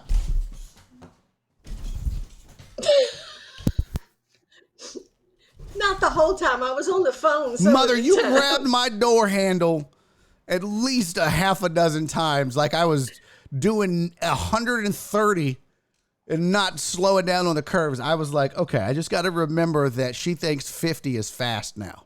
No, I go 75. But I remember you saying I was going to me, 70. You said, Mom, now I'm going to be a little aggressive. Yeah. Remember saying that? I did. I thought, okay. Because you wanted to drive. You were like, you want me to drive? I was like, no, because when we get down to the ballpark and getting out, you're going to be aggressive. Somebody's going to have to, I'm going to have to be aggressive. Yeah. And I didn't say a word. No, you didn't there, but there was a lot of. I did good. Okay, I guess. Okay, we need to so talk we go about into the stadium. The real MVP. The real MVP of the night was Wanda. Oh, wasn't she nice? So we're sitting there, and this lady, it was, so Dre's seats, he's like row 9, section 154, if you ever want to go mock him and buy him a beer. Yeah, great seats. And there's like, there's 2 seats, the aisle, and then one, and then you're you're third and fourth from the aisle, right? Basically. So I was third, Mom was fourth. There was a lady on the other side of Mom, and didn't know the lady. Really, I don't think we said anything to her until she got up. And jokingly, the lady gets up to go, I don't know where she's going, but as she passes me, I looked at her and go, oh, hey, nachos and a Bud Light. That's it. Just joking. She goes, you want nachos and a Bud Light? I was like, no, I'm just playing. She goes, no, I got money. You want nachos and a Bud Light? I was like, no, ma'am, I'm just playing with you. I'm just joking. That's kind of what I do. I just be funny. I thought it'd be funny just as you were leaving to give you why am I explaining this? No, I don't need anything, ma'am. It was just a fucking joke. It was just a joke. She goes, okay. And she leaves. And, now Mom brought 2 waters and some peanuts. So we had backup plan. You know what I mean? Like which I shared with Wanda. Yeah. Can I just let me get there? Sorry. Okay. Sorry. So we're sitting there now. I ate before we went. So I really wasn't even didn't even need a drink or nothing like that. I was good. And Wanda comes back, and when she comes back, she has a drink in her hand. It's obviously a vodka something because it's got a lime and it's clear. I thought it looked like a margarita or something. I don't know. But she hands me a Bud Light in a stadium cup too, like the big. And she goes, "Here you go, Bud Light, right?" And I was like, "What?" I was joking. She goes, no, you said Bud Light. I got you. I was like, well, what is your name, sweetie? She's like, I'm Wanda. I was like, Wanda, I'm Barry. Thank you so much. And I gave her a hug. I was like, thank you. This was so sweet. And she sat down, and then her and my mom just became best friends after that. And they were sharing peanuts together and stories. And Wanda was like, oh, I'm glad you brought these peanuts. I'm starving. So it was so cool though. Like Wanda brings me a beer, and then she tells Mom a story about how she was like, yeah, one day this man, he was like, I'm going to get something. Do you want anything? She's like, jokingly, I said I wanted some peanuts or something like that. And he brought me back some peanuts. So I just figured I'd pay it forward. You wanted a beer. I was like, well, I guess I got to pay it forward next time I go. I got to buy somebody else. But Wanda was the MVP. I just jokingly said, yeah, nachos and a Bud Light, and she brought back a Bud Light, and I was like, "Where the fuck are the nachos?" No, I didn't say that. I didn't. You did not. I didn't do that. It was so sweet. She made up. She made up for some of the other idiots around us. We had one guy in front of us who was about 6'3" or 6'4" that would stand up at the most inopportune time when the Astros were at the fucking plate. And he would just stand, and he was drunk, and he would just stand. And then he tried to start the wave. And everyone, like, you know, people were kind of, I was like, you know, I wasn't my normal rude self, right? I could have acted like an asshole like I wanted to, but I was like, no. You did restrain yourself. Yes, I was very good. Because yes, normally I'd be like, hey, sit the fuck down. But I was like, no, there's kids and these are Dre seats and my mom is here. I'm not going to act like I normally would. But I would be like, hey, sit down. And then he wouldn't and whatever. But then he tried to start the wave. Then he tried to start the wave. He was like, all right, everybody, we're going to do the wave. And me and like 7 other people were like, no, we're not. No, sit down. He was like, okay, fuck. And and I was like, do it in the 10th inning. He was like, okay. That's how drunk he was. He was like, okay. And then he tried it again later. He's like, 1, 2. Everybody's like, sit down. He's like, all right, my bad. Then he tried to start some gambling thing. It was that was the other guy. It was the same guy. It was his buddy. It was him and his buddy trying to do the gambling thing. Buddy, yeah. I don't know what they were doing. They needed quarters. Yeah, it was the weirdest. They asked me if I had quarters. And then there was a lady behind us. Game. And then there was a lady behind us. I was going to punch her out. Yeah, I restrained myself. There was 2 Seattle Mariner fans behind me on the right. They were very nice. They were nice. Very nice. A guy and his son, and they were hilarious, and we were joking back and forth the whole game. And the guy behind me, he had him and some woman and 2 kids, a boy and a girl. I say kids, teenagers, and they were all cool except for the woman that he was with. I don't know how drunk she was, but in like from the 7th to the end of the game, she sat there with a towel on her face and sunglasses on. Yeah. She covered her own eyes and went, oh, the anticipation is killing me.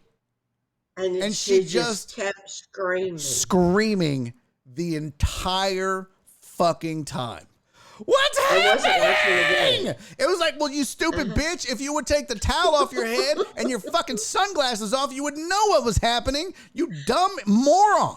It was, but I was just like, I'm not gonna I tried to be nice because after all, they were Dr. Dre's seats and he may have known them. So, you know, I'm Mom at one point turns around to one of the kids and goes, she kept looking at her. You know how, like, everybody knows that look you give people around you when they're doing some shit that's annoying, right? Like, a lot of times it'll just be like maybe an opposing fan. Like when they would start the "Let's Go Astros" chant, the kid would be like, "Let's go," and then he'd go Mariners, and then like somebody would be like, "Who the fuck?" You know what I mean? Like, that's okay. That's a normal reaction. Or you'd be like, "You suck, Jordan," and you're like, "Hey, why would you say that? Who said that?" But because this lady's just screaming at the actual top of her fucking lungs. I'm in front of her. I don't know what's happening. My mom, my sweet, docile mom, turns not to the lady, but turns to the kid and goes, "Hey, you need to give her another beer." I was like, oh, wow, that's actually the last thing she fucking needs at this point. She was shithoused. Shithoused. Man. It was just awful. But it was right in my ear. But besides that, God, that was an exciting game. And it was so much fun. I'm not done with my notes, though. We've got more. So I've got the parking, great seats. Thank you, Dre. Wanda was the MVP. One guy kept standing for no reason. And it would make the rest of us have to stand up. Like, I don't think people understand how rude that is. Like, if you're in the back row and you want to stand on. Go ahead. But you can't have a bunch of, because now everybody else has to stand up, and pretty soon we're all standing for no fucking reason. But somebody kept farting, Mom. Did you notice that? We didn't discuss it. Yes.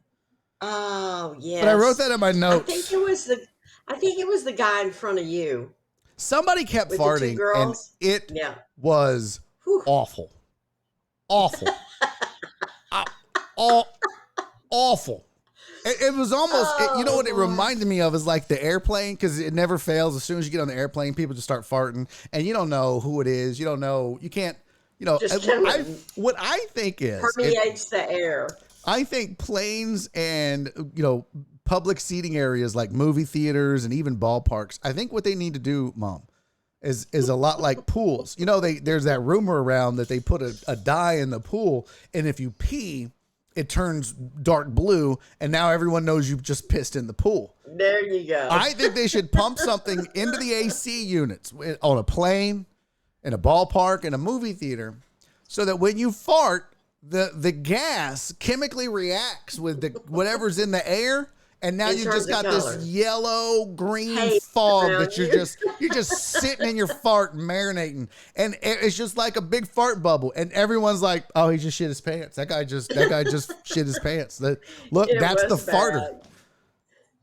It was no, it wasn't Wanda. I don't believe it. Might have been it wasn't Wanda. No, she did have like a herpes. I was on her lip sitting or right something. next to her. No, it wasn't Wanda.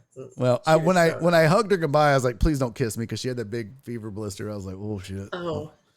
Please don't peck me on the cheek like, "You're welcome, sweetie." I'm like, "Oh God, damn it! Oh, give me some hand sanitizer." Now I got cheek herpes because of Wanda. But yeah, it was awful. It was beer farts too, so you knew it was somebody drinking around us. It was just disgusting. It was the guy in front of you. Well, how do you know? Would he raise up? Because that's like a giveaway too, right? It just kept coming from that side where you were, and I knew it wasn't you. How did you know which side it was? Because I was like, where is this coming from? This is not my mom. I know better than that. Who could this be? And it ain't me. Steven the weather guy says it sounds like a Shark Tank idea. It really does, right? Hey, Sharks, I'm here to offer you 5% for $200,000. I'm offering you 5% in stake in my company. What can we call it? Let's see. We're going to expose. Let's see. What do they call that dye that you put in pools? I don't know. It's the dye. That's an indicator of some kind. We used to do that trick in my chemistry class where where you take a clear liquid and you pour something in it and then it turns color. Yeah. So it's called an indicator. Can you do that with the air? Can you? I know. I've seen the videos where they have thermal imaging of people like at the airport, and then you'll see the fart come out. You'll see on the thermal. You'll just see them stand there, and no, I swear you'll just see them stand there, and then all of a sudden be all, and you just see this fart come out of their butt area, their anal region, their butthole, which is where it comes out. Okay, we're digressing. No, I gotta tell you this, Mom. This is a true story. This happens when you get older, but I have a butt sweat problem, and gee. Well, let me finish. Because this is kind of where this is headed, but so what I figured out is part of the problem is because I take a really hot shower, then I get out of the shower and I'll dry off, but I'm still like sweaty, and that causes the heat causes your butt, my crack sweats and my butt sweats. So when I'm on stage, my underwear I'm like sweated through them like a t-shirt. Now they don't come through the jeans, right?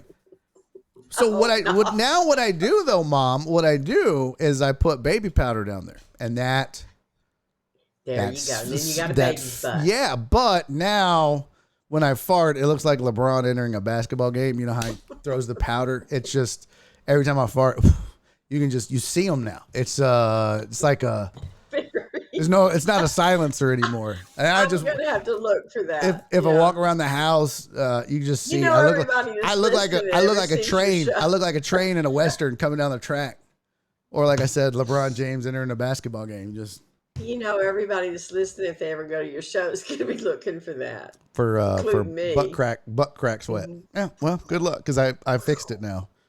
But yeah, we'll have to come up with a name, and I'll take it to Shark Tank. I think this is a good idea. There you go. That's a great idea. It would be rich, especially for planes. You just get on there. You didn't mention the end of the game.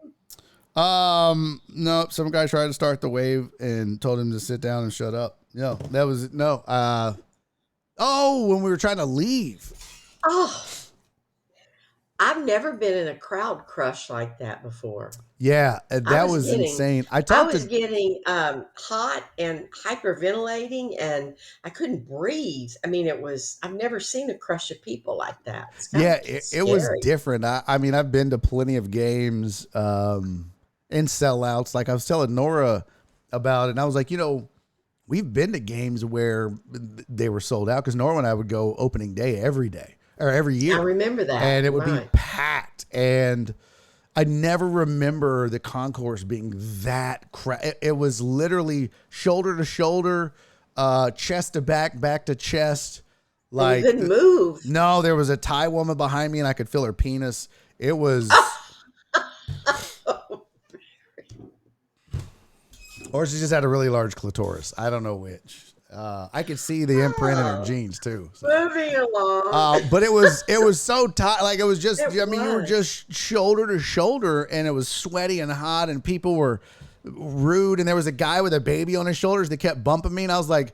I told Mom, I was like, I'm going to knock this dude out with a baby on his shoulders if he pushes me one more time. Well, the thing One more about time. it is, it makes you realize how stampedes and people get smothered at these big soccer matches and things when people, I mean, think if somebody would yelled something or something would have sounded like, I don't know, popping or, I mean, it easily could have been a lot of people hurt because I've never been in a crush like that. It was kind of scary. I never thought Really of that. was. I feel like that's the older woman in you. Like you're like, this is No, how, it's not. this It is how happens people all get the time. stampeded. I was just thinking, man, I'm fucking They hot, do. and I need everybody to get their balls off of me. Fuck. All I was thinking That's all I of was thinking.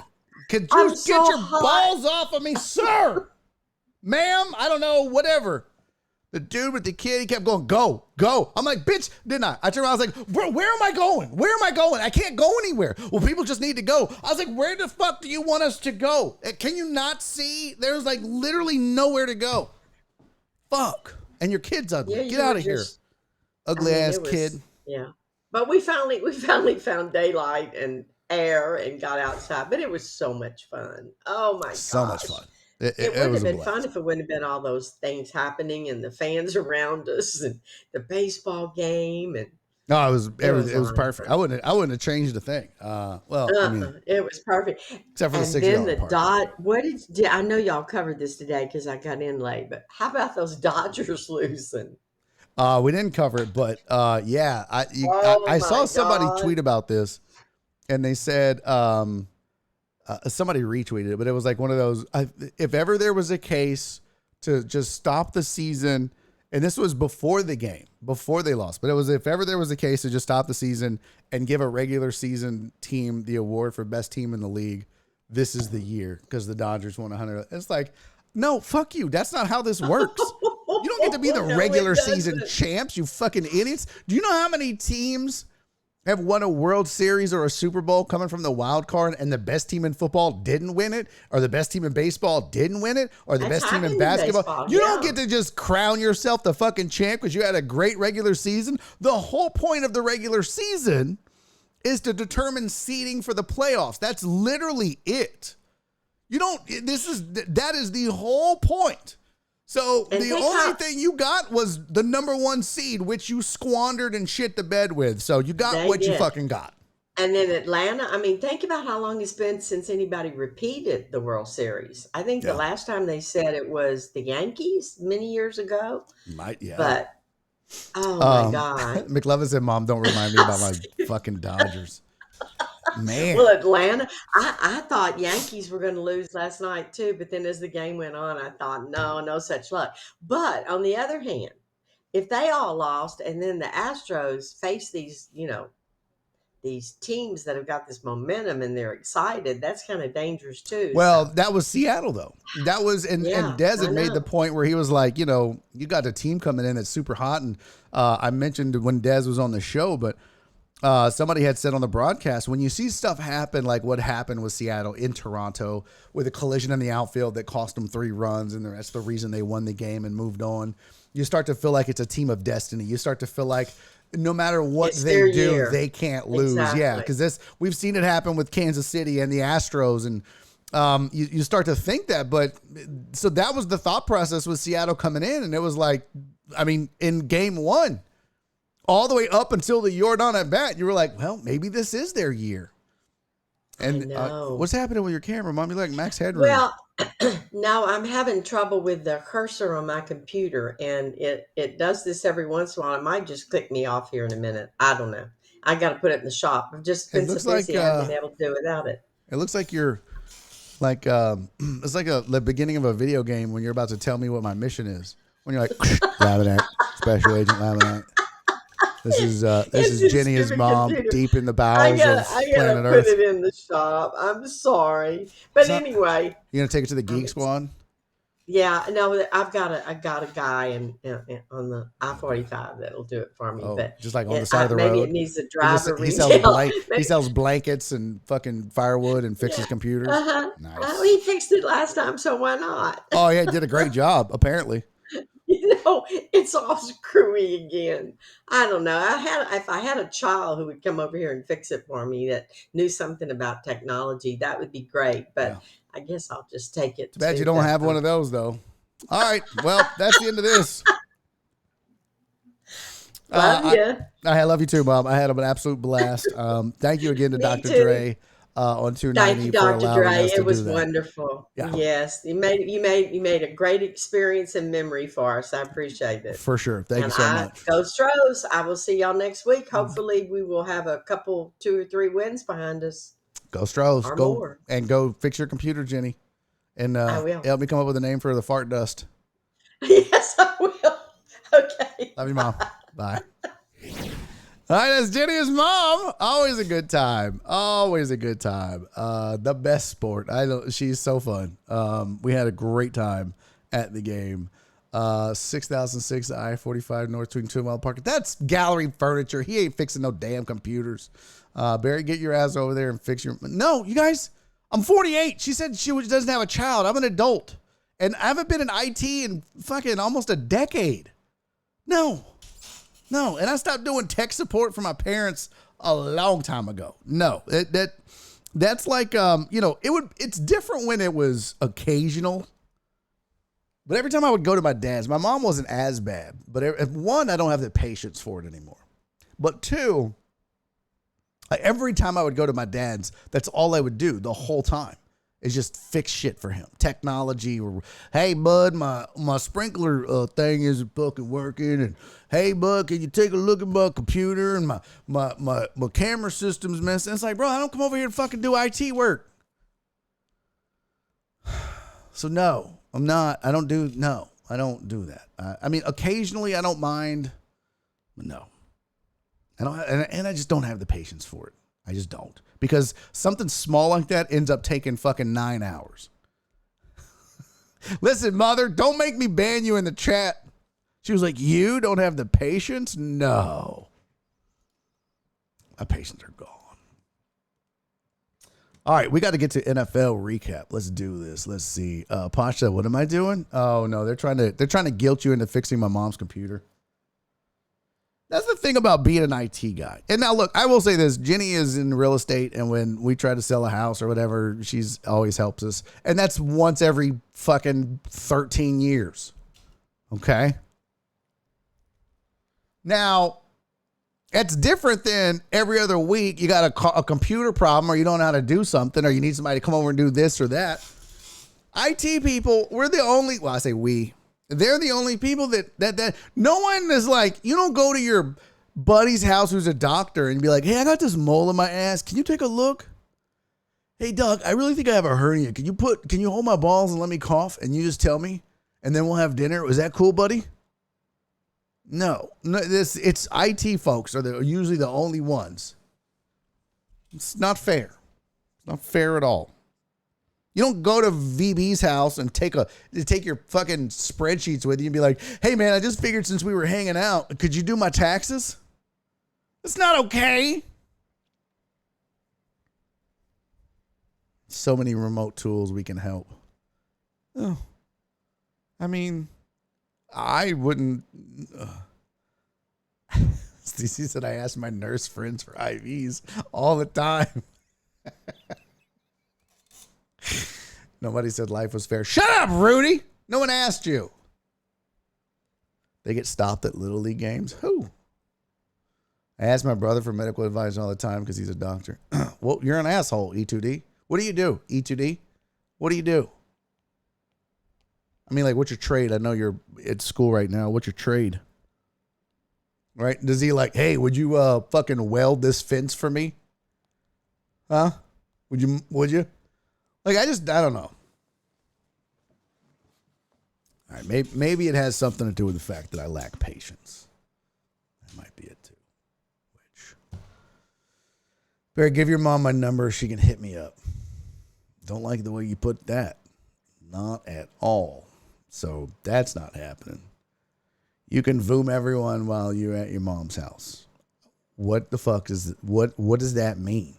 You can voom everyone? What in the fuck? What does that mean? I am a massage therapist. I'm glad my parents don't ask me for help. Chase, could you imagine? You're like, hey, Mom, hey, Dad, happy Thanksgiving. You're all just sitting around. Your dad's like, hey, son. He just takes his shirt off and lays on his stomach on the couch. Can you work out this knot? You're like, Dad, this is disgusting. You smell like fucking turkey and beets. Stop. Put your shirt on. But that's the same. That's it, though, right? That's the equivalent. Your mom's all like, I got this knot in my breast. Can you massage it out? I need one of them deep tissue. I don't know why, Chase. I feel like your parents are kind of country. Like, I need one of them deep tissue massages all up in my side of my boobs thing. VB does taxes. Let me holler at you, player. No, your mom fed you. I don't give a shit. What is that? I didn't ask her to have me, D-Mata. I don't owe her IT work because she brought me into this world and I became an obligation for her. That's not my fault. This is why I don't have kids. So I don't have to guilt them into shit. So I'm like, well, I did give birth to you. I mean, not that I could say that, but I mean, I did have sex with your mom so she could give birth to you. And then they're like, fuck, well, all right. I guess I'll fix your computer for the 8,000th time, Dad. Chase said, I live in Dallas, motherfucker. I do not sound like that. Bro, you act like there ain't country-ass people in Dallas. Really? All them little-ass... There's 8,000 cities in the Dallas-Fort Worth Metroplex. Irving and fucking McKinney and Keller and Plano and all that shit. Trust me, there's some country-ass shit around there. I know. Chase, that would be a great auction item for the Streamathon. After the Cowboy Fam thing, I don't think I want deckheads giving massages to people. Let's just give some tangible shit that we can ship, and then we're good. Yeah, I don't.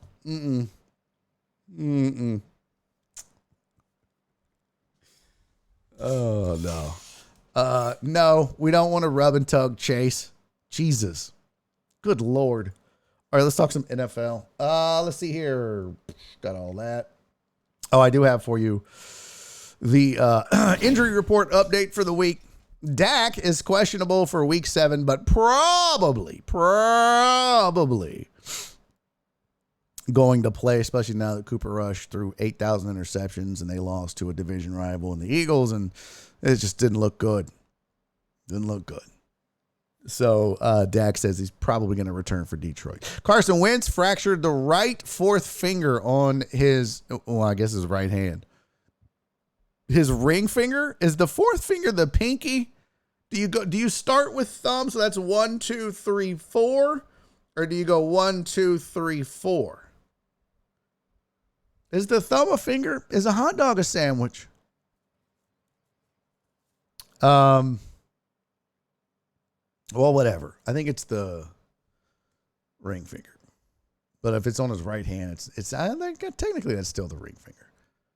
But he's doubtful for week 7. Marquise Brown, doubtful for week 7, probably out for the year, they're suspecting, which is why Arizona went out and got Robbie Anderson from Carolina.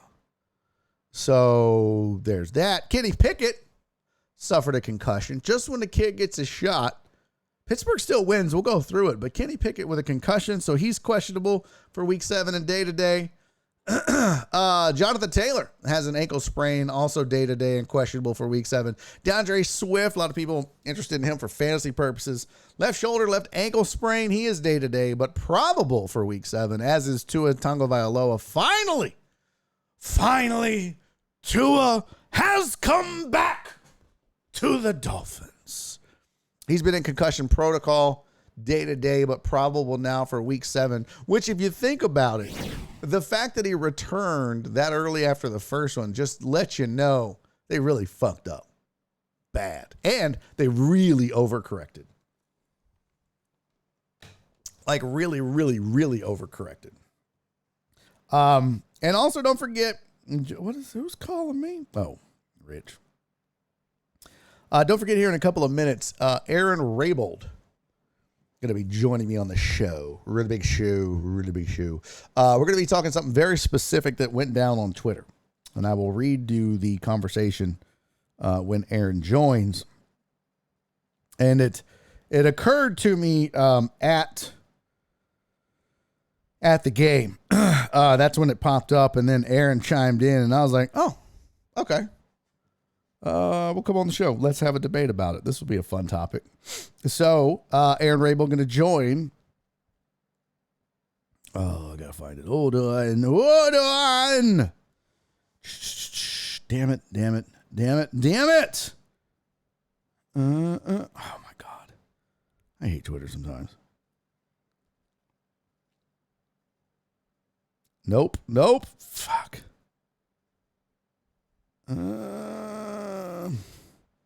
There we go. Okay. I got to save that. So we'll cover this. B, did you ever get rid of your armadillo? No. We had that whole discussion in hour 1. I had visuals and everything, but no. Sounds like the Commanders just got better. Well, while we're waiting on Aaron Raybould to join us, he said sometime between 4 and 4:30. Let's just go ahead and peruse. By the way, shout out to everybody listening to Poppy, John Dory, D-Mac, Chris Reyes. That's it. All 3 of you. Have y'all talked about Easterby? Yes, we did. We covered that early. Dadgummit, let me pull up my... Oh, I have it over here. Right here. Let's pull up the box scores. Also, we need to go over the Laminator 5000. Maybe we'll do that tomorrow. If we don't have time today. So, let's pull up some box scores and talk some football. And I still don't have a bed for this.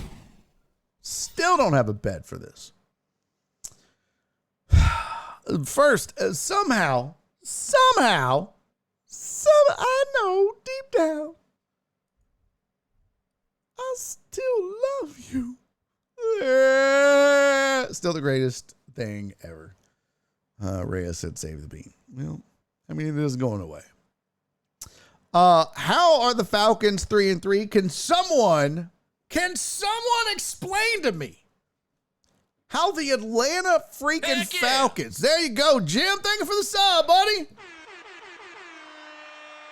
That is 6 months that Jim on Sports has been rocking with this fine program, Jim.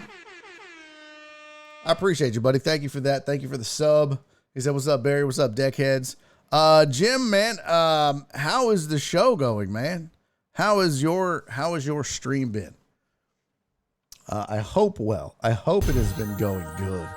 Dave, thank you for the follow, Dave. Appreciate you, pimp. Welcome to the program, Dave. Much appreciated there, Dave, mate 2. All right, how in the fuck are the Falcons winning is what I want to know. This boggles my mind. This is Marcus Mariota and Huntley. I mean, like, when you look at the talent that the Falcons have, how is this even possible? How is this a thing that they're doing this?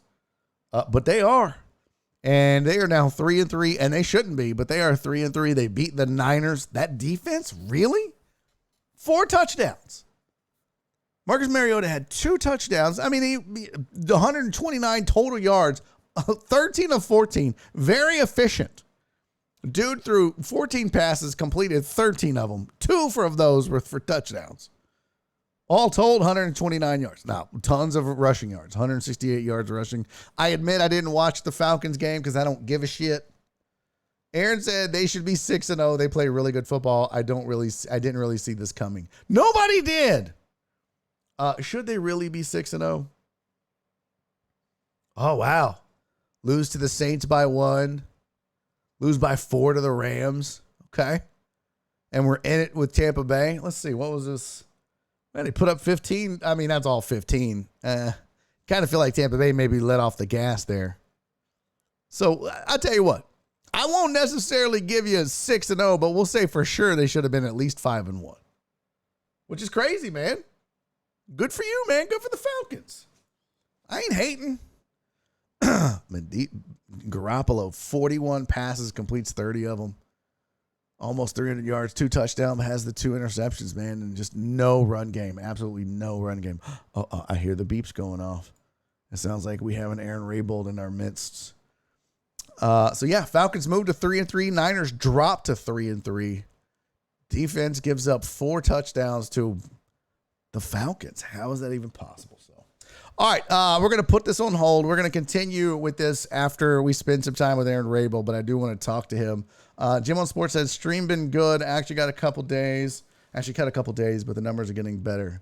Less me equals better numbers. Nice. Mark said, how the fuck are the Giants 5? We're going to get to all that. I want to know how the Jets are forward too. We have to answer all of that. But before we do any of that, I want to talk to my buddy, Aaron Raybould, because I'm going to bring him on first of all. Ladies and gentlemen, welcome to the program, please. Joining me, I don't know where he is right now. He looks like I don't know where you at. Aaron, where you at right now, buddy? Can you hear me? I can hear you. Okay, good. I've got an actual mixer with a headset here, but yeah? I wanted to go easy where. I'm in one of the studios here at Odyssey. Nice. It didn't look familiar. I was like, I don't think that's one of the. Yeah. Okay. Yeah. No. You can see that goes. There's 2 studios right here. There's 3 more that way. There's all over the place. Dopeness. Now, I wanted you to come on the show today, Aaron Raybould. One, because you're a buddy and you've been on the show before, and I wanted to have you back. And this seemed like a good opportunity because, Aaron, I felt attacked. I felt like you questioned my Texanhood.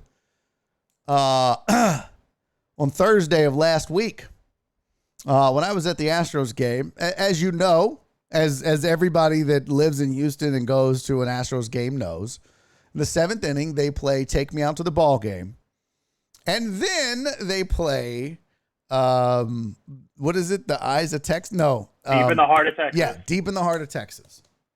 And I tweeted out that I said, spoiler alert, nobody knows the words to Deep in the Heart of Texas. The only part that we know is Deep in the Heart of Texas. That's it. That's all we know. We know the stars at night are big and bright. That's it. That's all anybody knows. And you told this. Let me read you, chat. I was attacked. I was bullied. I should have reported him. Listen to this shit. So I tweeted out, fun fact, and this was at the game, after the 7th inning stretch. Fun fact, nobody knows the words to Deep in the Heart of Texas, well, except for the part that goes clap, clap, clap, clap, Deep in the Heart of Texas. And Aaron responds, speak for yourself there. Might have to trade you to the Yankee fan base if you can't learn it by the start of next season. He gave me a deadline. And sing it on Barry on Deck for the opener. I think you need to, first off. Second off, Jenny, his mom, already said that she knows the lyrics, so somewhere there was a disconnect between how great your mom is and what you became. First of all, because she doesn't know the words. She's lying. And now, what? How many Astros games have you gone to? I don't know. A lot. I mean, when did you start going to games? I mean, probably 5-6 years old. Okay, same here. So, yeah. They played that song every 7th inning. Yeah. Even when my grandparents would leave in the 8th, they made sure to stick around for the 7th inning stretch.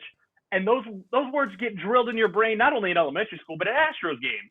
How could you not know that? We never sang it in the elementary school. Never. Oh. Okay. Well, you know what? I invited you on this program, Aaron, because you're about to give me all of the lyrics to Deep in the Heart of Texas. And if you miss one, oh my God, shame on you. You better not fuck this up. I know more than you. No. You can't know more than me. You've already told me now that I'm a terrible Texan, so you had better know. But you only know clap, clap, clap, clap. No, you better. Okay, hold on. Deep in the Heart of Texas lyrics. Where's this at? Don't pull it up. Don't you Google this. All right, go. I'm not. Go. Close your eyes and close your eyes. Close your eyes. What? There you go. Okay. You want me to share my screen with you? No, I want you to close your eyes and sing me the song. Go. Let's see how far you get. All right. Okay. The stars at night are big and bright, deep in the heart of Texas. The prairie sky is wide and high, deep in the heart of Texas. Yeah. The sage in bloom is like perfume. No. No, that's not it. That's on down. Where's that at? It's the Coyotes wail. That comes later. Not on this one. I'm telling you, I've been singing it at every. Okay, well, the one they play at the Astros games. I'm telling you, I've got this done by heart. Okay, here's the fun part. Okay, what does the Chicken Hawks do? When I drive home. Is there Chicken Hawks? I didn't know there was Chicken Hawks in Deep in the Heart of Texas. I don't remember the Chicken Hawks part. Well, this is the one about. This is the one from Gene Autry. Is that not the one we're supposed to be singing? I mean, I'm going off the one from the Astros games. Okay, go ahead. But here's the fun part. Because I worked on the Astros network when I was at 790, because I've been to 1 billion Astros games in my life, I've been lucky enough to do that. On the drive home every evening this summer during games, I always caught the 7th inning stretch, and I know how long their radio breaks are. So I'm always able to mute my thing while they go to break, sing the entire Take Me Out to the Ball Game, and then I pick up right where they left off with Deep in the Heart of Texas. All right. As soon as I unmute it, bam, right there. I hate you. All right, so I found the lyrics on the Texans website, which is kind of apropos. So they started with the stars at night, the prairie sky, and yes, the sage in bloom is like perfume. What comes after that? Reminds me of the one I love. Okay. And then? The coyotes wail along the trail. Damn it, you're reading this. Close your eyes. And then? No, I'm not. The rabbits rush around the brush. And then? The stars at night are big and bright. No, the cowboys cry. What the fuck? We're doing yippee in the Astros have it better than that. And they know they only have 2.5 minutes of TV break to deal with. I hate you so much. 3 minutes, I think, is what the TV breaks are. I just, in my mind, Aaron, I had you failing so miserably. I was like, oh, there's no way he knows the lyrics. He's just talking shit. I'm going to bring him on. He's going to fail. I hate you. You just, did you really sing this in junior high? No, elementary school. I mean, elementary, I'd never remember that. Yeah. Yeah, we had to learn that. We had to learn, Texas, Our Texas, The Stars at Night. What? And there was another one we had to learn. I don't remember. But we had to learn 3 different songs all about Texas. Did you have, like, Texas history? Like, music class. Like a whole class for Texas history? Isn't that crazy? Yeah. We did Texas history in 4th grade, and then we did it again in 7th grade. Yeah, it was like you had world history, United States history, but then you had Texas history. And I think like Texas is one of the few states that designates, you got to learn all about our, like, what? I was in a Reddit forum recently, and somebody had said, like, this is the dumbest thing ever. My kid just brought home his Texas history book, and somebody was like, dude, I'm from Michigan. We do Michigan history. What the fuck is wrong with you? Oh, do they? And he was like, well, I grew up. One of the M states was like, yeah, we do it all the time. And everybody was like, wait, Texas is the only one? Like, a bunch of Texans were like, we're not the only one who does it. And he was like, no, we're proud of our state, too. We had to learn it when we were kids. What kind of jackass states did you live in where you didn't want to, we don't need to know about our history? Bullshit. Well, I mean, some states, nobody gives a shit. Like, who's learning Rhode Island history? No one gives a fuck. Okay? Like, that was one of the first 13 colonies. You should still learn the history of it, even though all 3 pages of it. Right. Take this pamphlet home, read it front and back, come back, take the test. It's a day. It's not really a class. It's just a day. The 4-question test. It's more of a pop quiz. And then we Who just was the guy who was able to walk from north to south fastest? Who was the guy who was able to walk from east to west fastest? Square footage, total square footage. There you go. And then like there's a bonus question on like a fun fact about Delaware or some bullshit that nobody cares about, or Vermont or. Oh no, it's like the why does Texas doesn't fall into the Gulf? It's like, why does Rhode Island not fall into the Gulf? Oh, because Massachusetts sucks, or whatever state's next to them. Right. Like that's the 4th question on the test. Always. Dude, how's the new gig going, man? Are you enjoying it? I love it. So it's very different from being a producer, that's for sure. Yeah. Well, my weekday job is Texans, like in the booth. I'm technically a 2nd or 3rd spotter because we have John Harris on the sidelines, who is always like, he can talk to us but not be on the air at the same time. So He's always feeding us, hey, Grugier Hill got that strip. We actually have an actual producer, Robert Hensley, who's done it for years.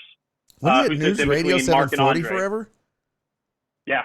Yeah, okay. He was at 740, then was the sports director over here at 610. And the Texans kept him on when they went through cuts here, when they got bought out from CBS to Entercom to now Odyssey. Yeah.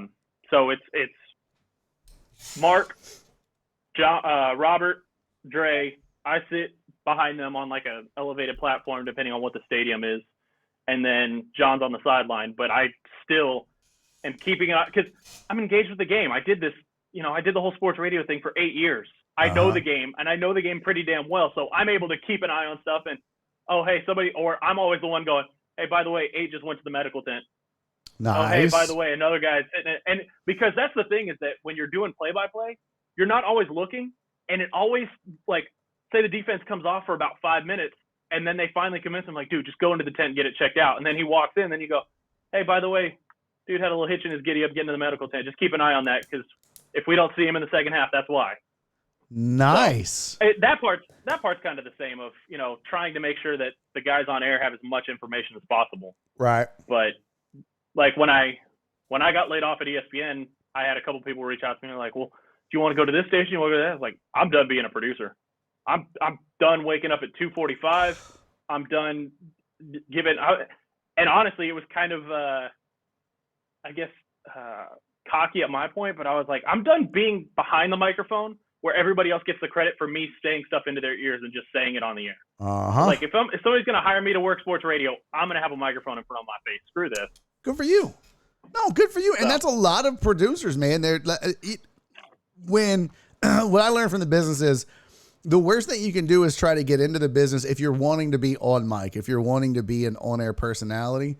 The toughest thing to do and the toughest way to go about that is to start as a producer. But I think a lot of people think, I'll go in, I'll get my foot in the door, I'll wow them, and then I'll get a job. And that just doesn't happen a lot. It'll happen occasionally, but that's just not how the business works, because they have you there to do a specific thing. You might be great on the mic, and they'll let you talk, but you're going to be a producer. And that's the shitty part about it, is when you start down that track or that path, they kind of want to keep you down that track and down that path. There's no grooming you for on air only. That just doesn't exist in radio that much. And it's not even that, because when I walked into sports radio, I knew sports, but I've spent time on the mic with Sean Salisbury. I've spent time watching film with Sean. Mm-hmm. I've watched film with ND. I've watched, I now sit here and I bounce off play, I'm out so they've got me as the remote broadcast engineer. So every bar that 610 goes to, I'm the one who hooks it up. So I'm there with Clint Sterner every Friday. And so the other day I drove a play. I was like, hey, what if you think if the Texans ran something like this and it highlighted Pierce, but it also took the defense off guard because they're going to be looking for Pierce. You don't give it to Pierce. And he looked at it and he goes, yeah, that's smart. And I was like, nice. It's not stupid. Like the Bears ran the same type of play. I just put a small twist on it. But Pep Hamilton didn't do that. I was like, is that smart or is it dumb? I was like, I've been playing since I was 14 years old. You can tell me I'm an idiot, but I've been doing this for 8 years. I've picked up the little intricacies of what to watch for when you're watching all 22 film and all that crap. Yeah. Well, good for you, man. I know enough about it where I can talk my way through it, but not only that, like when I've done it with you, when I did it with Jerry, when, you know, Fred would disappear for a while and it was just AJ and me, or when AJ would disappear for a while, it was just Fred and me. I could do it and be enough of an entertainment factor. Even if I'm the one who takes the punches, I don't give a damn. Yeah. I just enjoy doing it. Everybody's got to have a straight man. Well, I like it, dude. So do you work for the Texans, or do you work for 610, or do you work for Odyssey? So I work for Odyssey. Okay. I'm one of the technical engineers, because there's Gotcha. 4 in our engineering department. Gotcha. So I'm the low man, but my main priority and my number one responsibility is keeping the Texans happy. Nice. So okay. Game day broadcasts, all that stuff. When the draft comes around, I'll end up working that, because they'll broadcast from the draft. Nice. All that fun Did stuff. Did you get a chance to meet Easterby ever? Did you ever have a chance to? Funny enough, like when this happened this morning, like I had already texted you, and then my wife texted me as I was getting in the elevator at work, and she was like, "They fired Easterby." I was like, "No way!" And being around there, because I was out at every training camp, because we broadcasted from every training camp, I saw him lurking around a little bit. Because for people who didn't know who he was, he had a full beard, he had a big sun hat on, and he was kind of out of the shadows, like just like watching, but he wasn't doing his typical like high-fiving and jumping on the field and stuff during training camp. So I was like, somebody probably had to talk to him. Mm-hmm. And of course. that was just my theory. But then when we got to LA for the preseason, and then in Denver, I rode the elevator with him up, because we fly in, everybody jumps on buses, they bus us all to the hotel, and then you get into the lobby of the hotel, and there's just tables of everybody's room keys, and you walk up, find your envelope, and go get on the thing. That seems He's always doing something. He had ended up on insecure. the elevator with me 2 or 3 different times. And so, like, never said, like, there were always other people from the team on the elevator, so he would talk to them. And it wasn't like ignoring me to be rude. Yeah. But it was just, I stood next to him and I was like, I know who you are. Yeah. And it wasn't a. You didn't get so like did you have anybody like internally that was like that knew the guy that you would have conversation with, that was maybe like, you know, he's got the reputation that he has isn't fair, or maybe it was like, yeah, that's exactly how he is, he's a dick, nobody likes him? Like, did you anybody that you knew?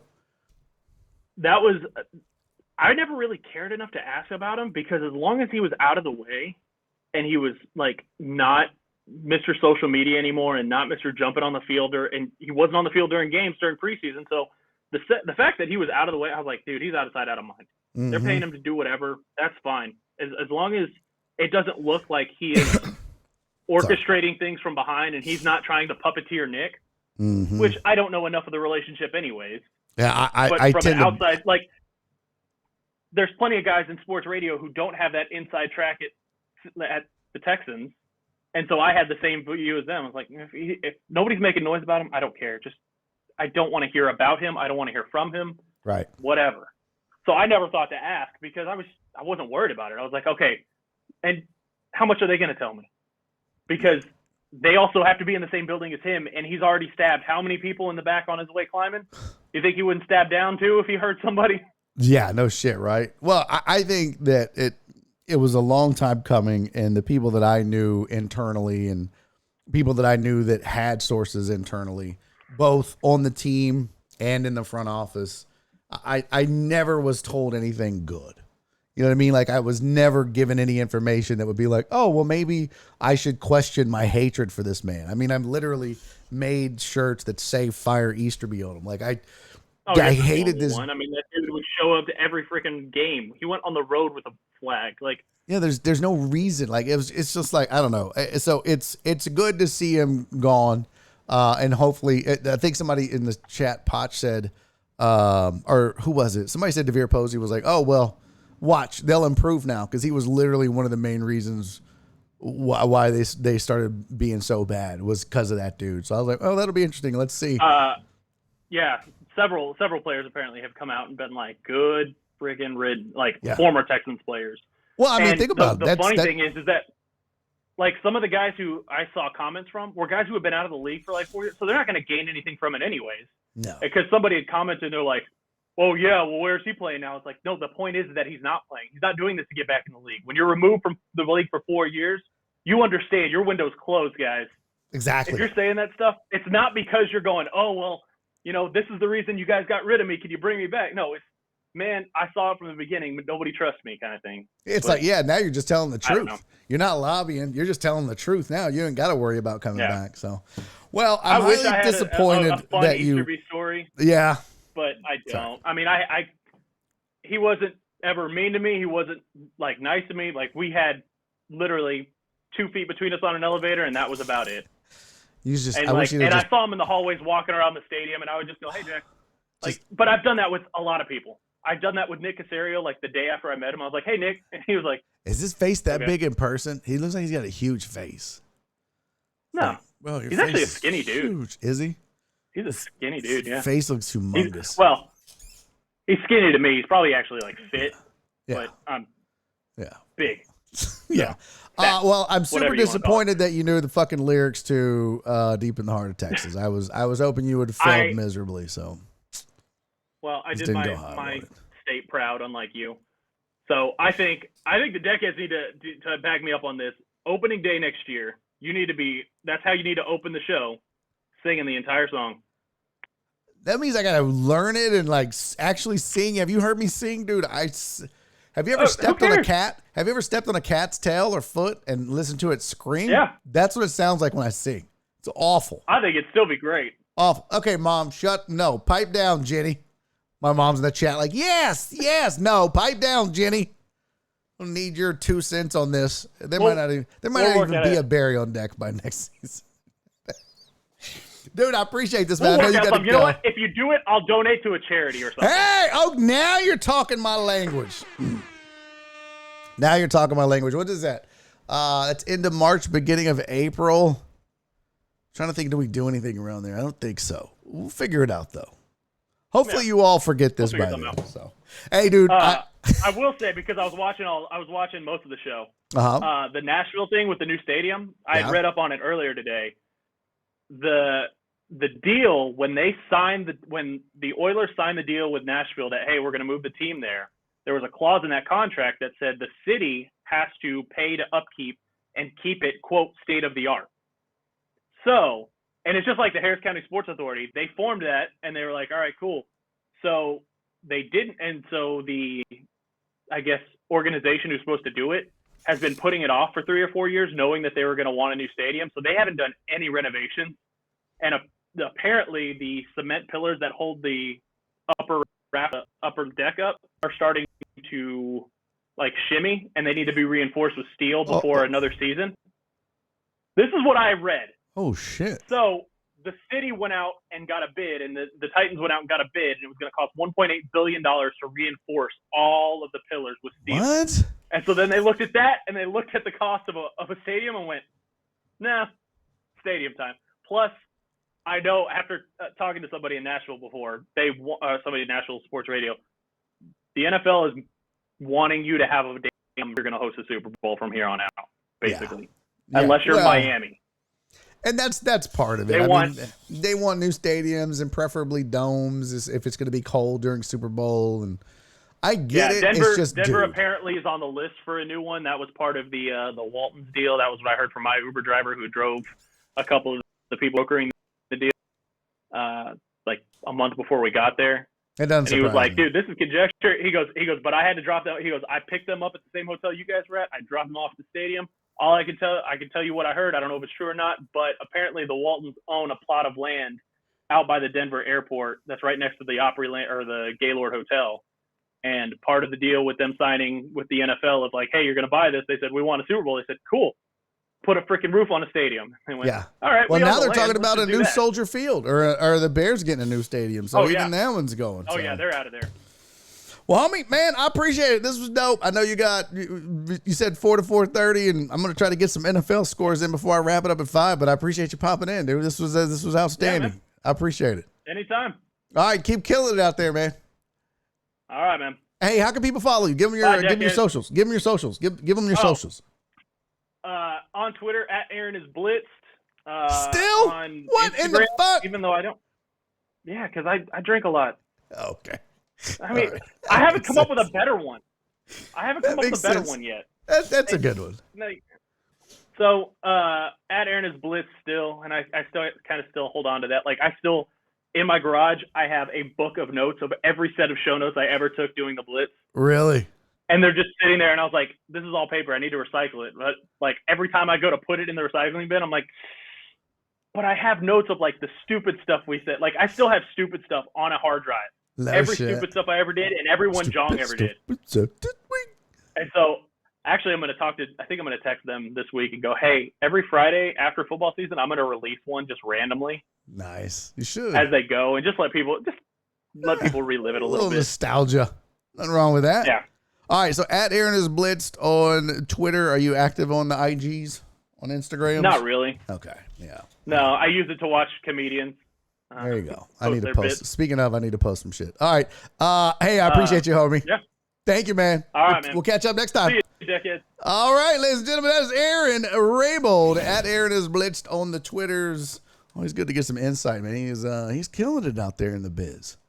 I really wanted him to fail. I'm not gonna lie. I was rooting for an Aaron is Blitzed failure. I wanted Aaron Raybould to come on this show after talking shit to me about not knowing the lyrics to Deep in the Heart of Texas, and I thought, oh, this is a trap game. That's what I thought. It was a trap game.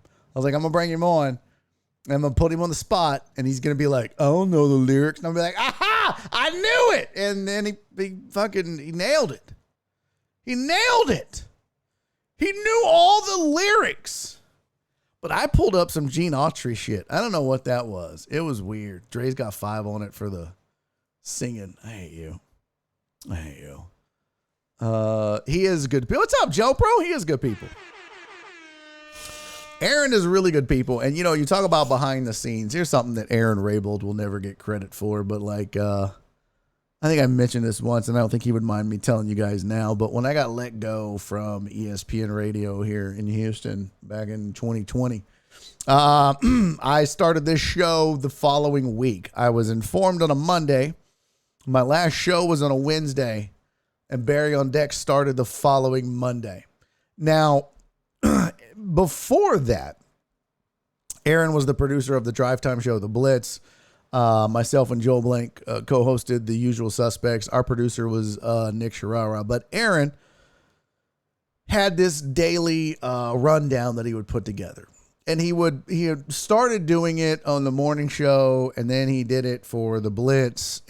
But he would send it to pretty much all the on-air people and producers. And he would send it to, me and Joel and everybody that was on air would get a copy of this rundown. And it was just topics. It was just ideas. And you could go with it. You could not go with it. But he would sit there and he would just come up with this 4 or 5 pages worth of stuff. Well, when I got let go and started my own show, I was used to show prepping. So I would do my own show prep. But to his credit, and I'll never forget this as long as I live, because this speaks to how good of a dude Aaron is. He never took me off the distribution list for that. So every day when I would wake up sad and out of radio, but still doing this show, in my inbox at 7:00 in the morning would be a rundown that Aaron was still sending to the people at ESPN, but he was blind carbon copying me every morning, 5 days a week, up until the day he left ESPN. And then when he left ESPN, he was still doing it for his show with Jerry Bow, and he would still send it to me. So up until he just got out of producing altogether and got this current gig that he's at, he was still doing these rundowns, and he would still send it to me every single day without fail. It was dope, and it was awesome. And I can't tell you how good of a dude he is and how much I appreciated that. Because when you lose your job in radio and you start doing something like this, you're like, well, what do I do?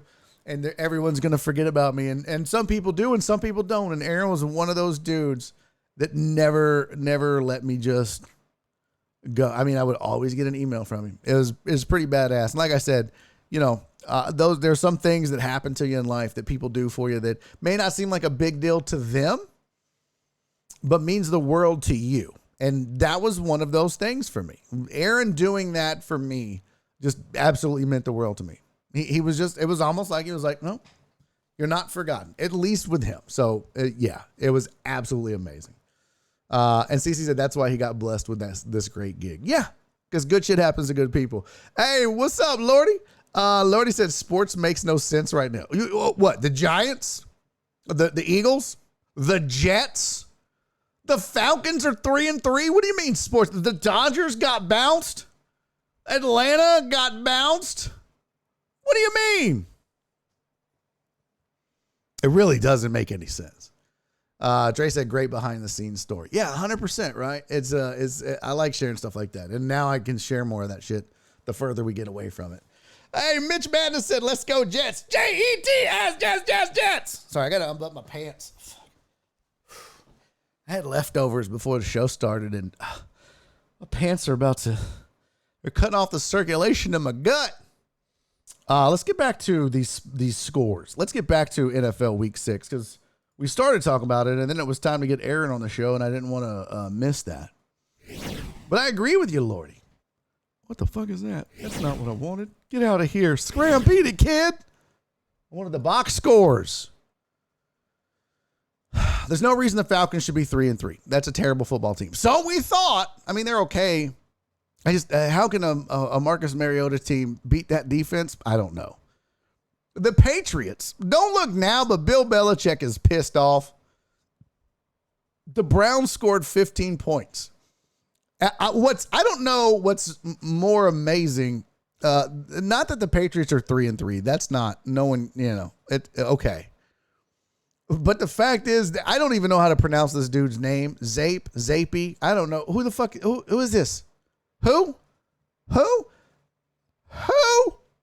Yo, this dude, we'll call him BZ. Goes 24 of 34 for 309 yards and 2 touchdowns. No interceptions. Super clean game against that Browns defense. That's a good Browns defense. Zappy. Oh my gosh. That's a good Browns defense. Not Vape, right? Zape. HBU. Is that where he went? He didn't go to HBU. No way. Is that what that said? Let's see. He went to Western Kentucky. But that Browns defense is not terrible. Okay. Now, the crazy thing, and again, when we looked at the Atlanta offense, you look for playmakers and you're like, kind of the same thing with this New England offensive attack. You'd look up and down and you're like, dude, nobody stands out as being super sexy on this team. Which in the past, you've had one or two guys along with Brady and even with Mac Jones, but I feel like the Patriots right now are smoke and mirrors. But here's the thing, chat. It's the defense. They held the Browns to 15 points. That's the defense. I mean, they gave up 9 points in the fourth quarter, but at halftime they're up 10-6, and you're like, yeah, okay, I can see this going either. But then they get 28 points in the second half. I don't know what's happening, but Bill Belichick has pinned his ears back and decided that you're not going to beat him with your offense. So you better hope. You better hope for better hope that you can withstand the defensive punch that the Patriots are going to bring. Because let's go back. Let's look at this real quick. Patriots shut out the Lions. Now, granted, they gave up 27 to a bad Green Bay offense. I'm not going to hold it against them that they gave up 37 to Baltimore. Miami put up 20. All right. Pittsburgh scores twice. But I feel like after a 1-3 start, Belichick was like, all right, now these are not killer offenses either. Although the Lions offense has been really good. And in fact, I want to say they were top 10 for a while. That may have changed, but Detroit's defense is probably the worst in football. But offensively, points-wise, yeah. 411 yards a game for Detroit. I figured they were up there. Points-wise, they are third in the league. So that's a really good offense. It's just a terrible defense. That's why Detroit sucks. But my point is you feel like these last two games, Belichick is kind of like, okay, we know what we are and we know what we're not. And we know what we can do and we know what we can't do. But what we can do is get after you on defense, hold you to two scores, maybe 2 touchdowns and a field goal a game, and take our chances. And they've given up 15 points now in 2 games. And one of those offenses was one of the better offenses in the league, at least through the first couple weeks of the season. Now, Cleveland also not a bad offense. 24 points a game. That's top 10. Belichick just locking them down. So you're right, man. This is a topsy-turvy world we're living in, Lordy. I don't know what's going on. But Patriots end up beating the Browns. This whole Jets thing is just amazing to me. The Jets are 4-2. They beat the Packers, who are 3-3. And I don't know if this is an indication of how bad the Packers are or how good the Jets are. I don't know which is which. I mean, this is the worst that the Packers have looked offensively probably since Aaron Rodgers became the starter in Green Bay. And he made the comment that I think we just need to simplify things. And what that means is that these cats down here, they don't know what's going on. They don't know what the fuck they're doing. And which kind of surprises me why Randall Cobb is only getting 1 target a game. How bad is he? Is it that bad? Because at least he knows the offense, right? You would think. I don't know, man. But that offense is looking bad. Jets are now 4-2. Zach Wilson with a 10 of 18, 110 yards. Didn't kill you. It's a very Cooper Rush-like outing for Zach Wilson, and that's okay. Because with that defense, that run game, 180 yards on the ground, holy shit. You do that every game, you're going to be just fine. You're going to be just fine. You can get away with 110 yards through the air if you're going to put up 180 on the ground and control the ball. What was time of possession over here? Jets look like they're for real, though. Time of possession, Jets, damn, only 28. Packers had the ball longer. Well, they must have been a big rip then. Let's see. Let's go back. It's got to be. Yeah, long of 34. So the big chunk plays. 34, 25, and 20. Okay, that makes sense.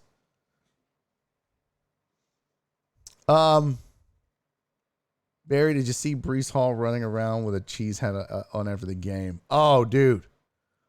Hilarious. And Alan Lazard went over and knocked it off his head, which was even more hilarious. So if you didn't see Breece Hall after the game in Green Bay, he goes up to a Jets fan who gives him a cheese head. I wonder if they got a picture of it. But he gives him a cheese head. Oh, it was sauce. Yeah. It was sauce. Yeah, it was sauce. Was it? Yeah. Was it Sauce Gardner that did that? Yeah. But let me see if I can find it. Let's see. Sauce. Because the picture looks weird as shit. Just the picture. I'm like, that seems weird. Let's see. Open image in new tab. I'll just slap this over here. Look at that. That looks so weird. So yeah, so Sauce Gardner has on a cheese head, and Alan Lazard saw it and went over there and slapped it off his head. Just boop, knocked it off. Now it wasn't like malicious, like it didn't start a fight, and they talked about it later. He's like, look, I'm sure if I had on some sort of Jets helmet or something like that, he'd do the same thing. There's no disrespect. It was just just a funny little petty thing that I did and he did and whatever. So. Yeah, super funny though. Man, I don't know what is more shocking at this point, that the Packers are this bad offensively, or that the Jets are just this good. How is this team 4-2? They lost against Baltimore. No shame in that. Beat Cleveland barely, but they beat them. Lost to Cincy, but they beat a bad Pittsburgh team. They've beaten a beaten up Miami team and a Green Bay offense that's I mean, look, they still got a chance to beat Denver. The next three games, though, in the division, New England and Buffalo and New England, is going to be a struggle. They should beat Chicago as well as they're playing. Minnesota's going to be tough. Buffalo's going to be tough again. So, I mean, they've got a pretty... They don't have the easiest schedule coming up, right? But if we... Let's just go here. I think they can beat Denver. Well, it's on the road.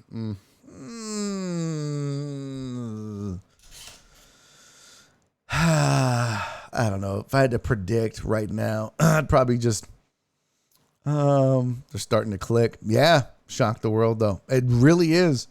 All right, look, I don't think that I think the defense is playing well enough. So let's just say that Russ still can't get his shit together. I kind of want to see Denver tonight against LA and see what they do. But let's give them the dub, okay? Let's give the Jets the dub. They're 5-2. They're probably split with New England, right? One home, one away.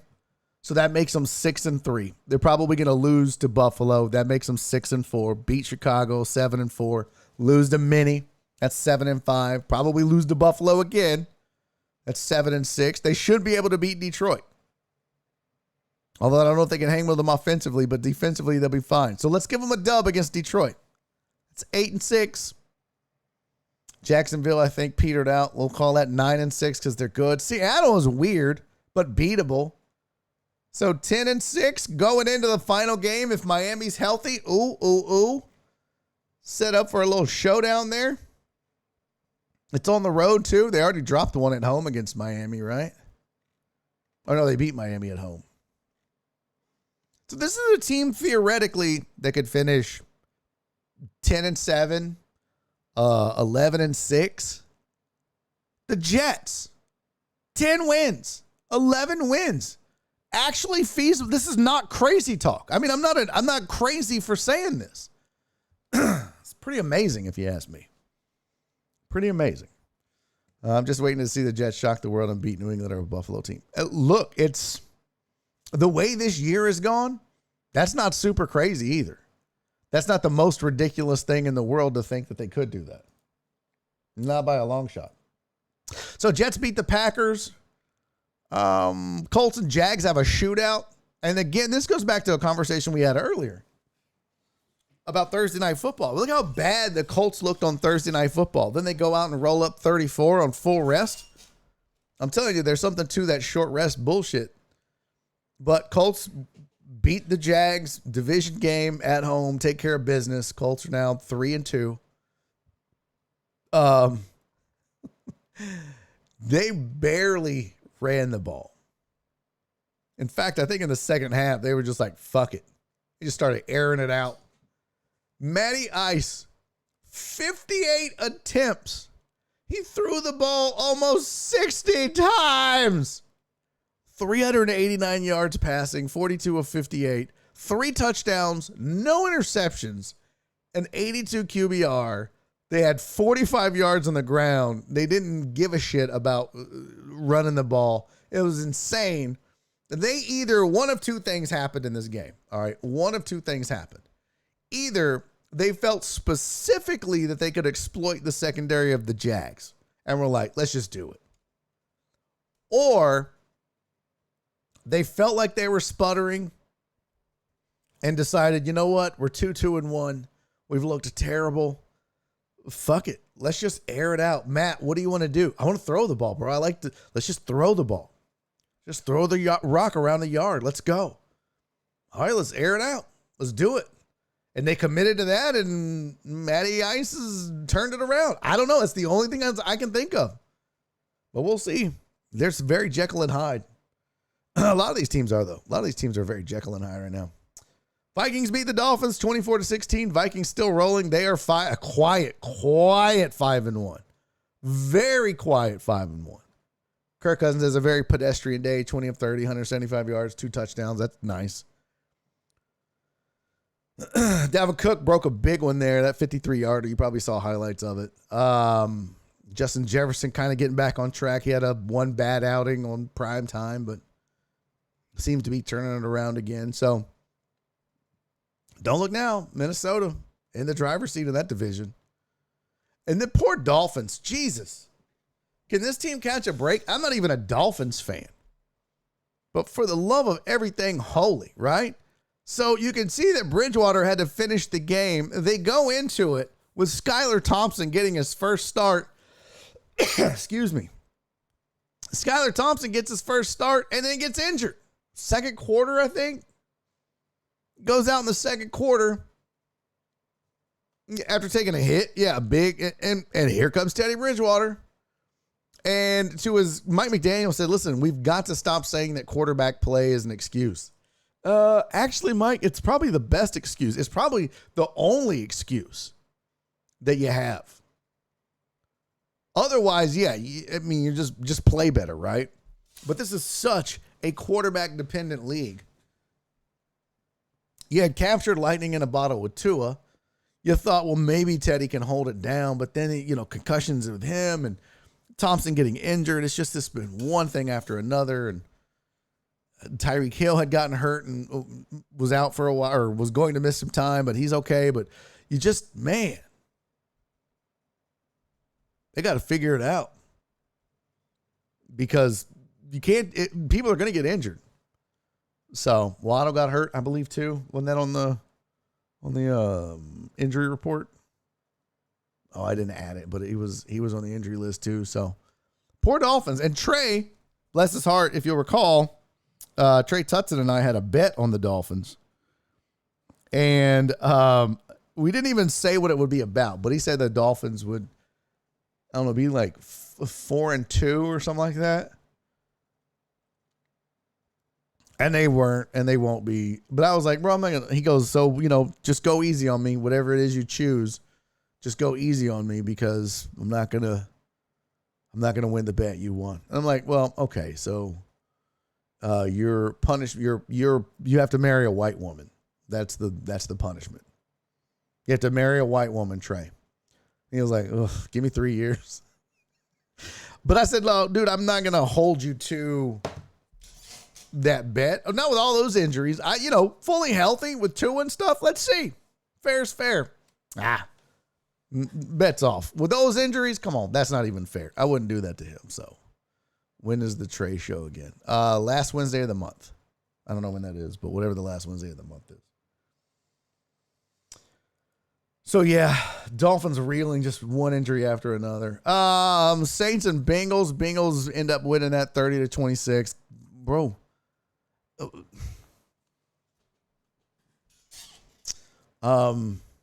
These are two teams that I just right now are.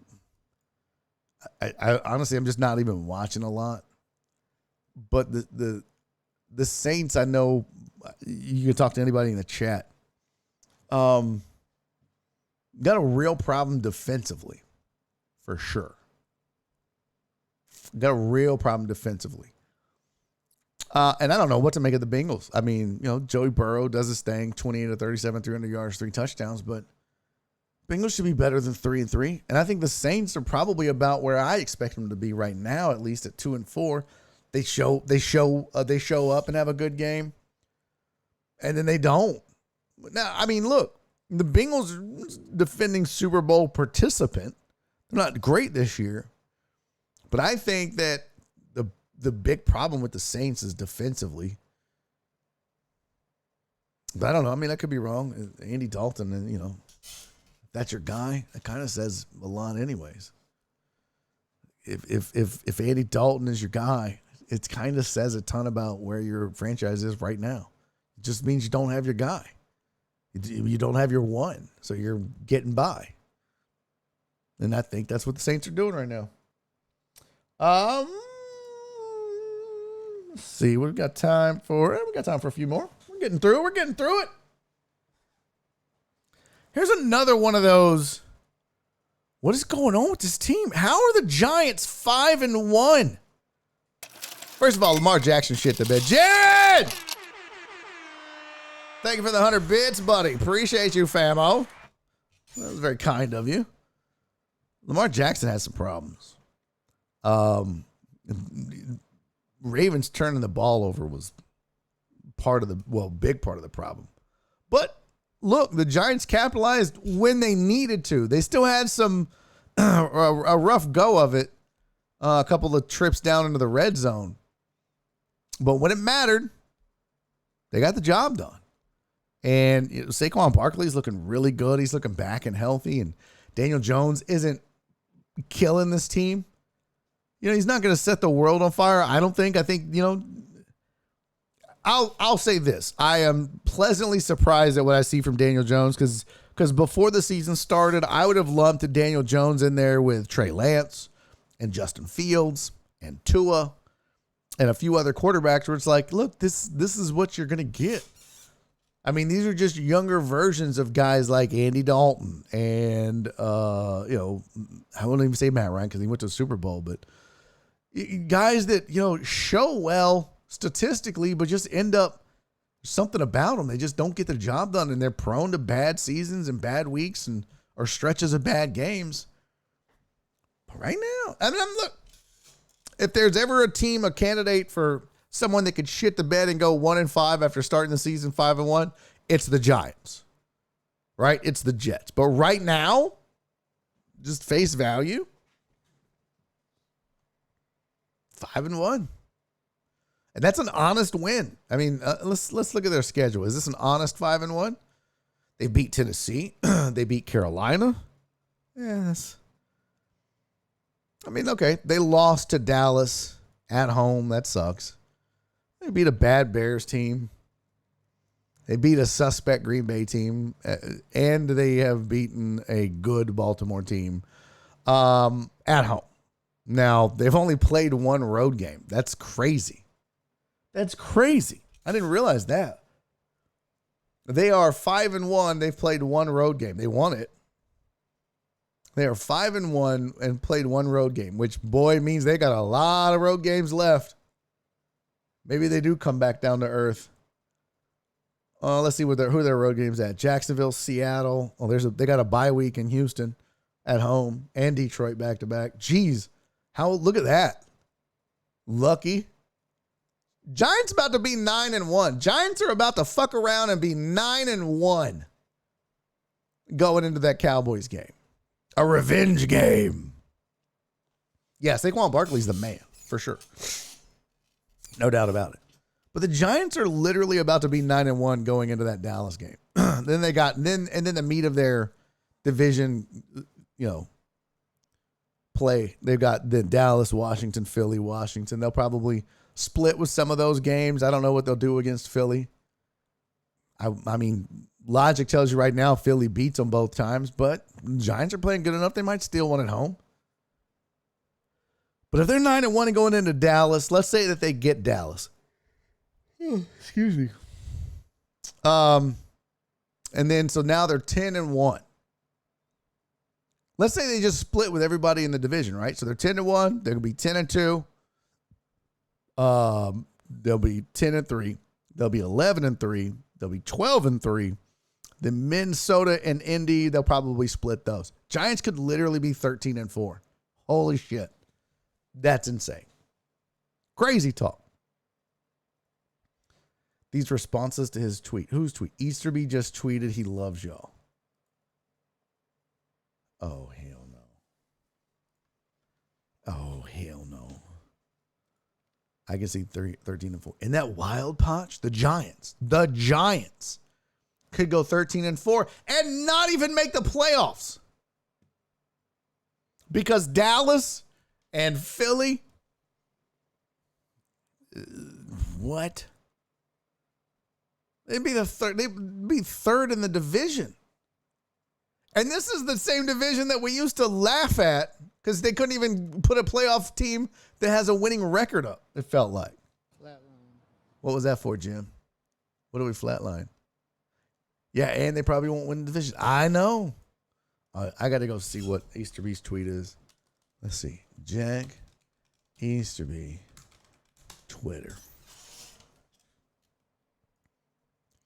This smarmy cocksucker.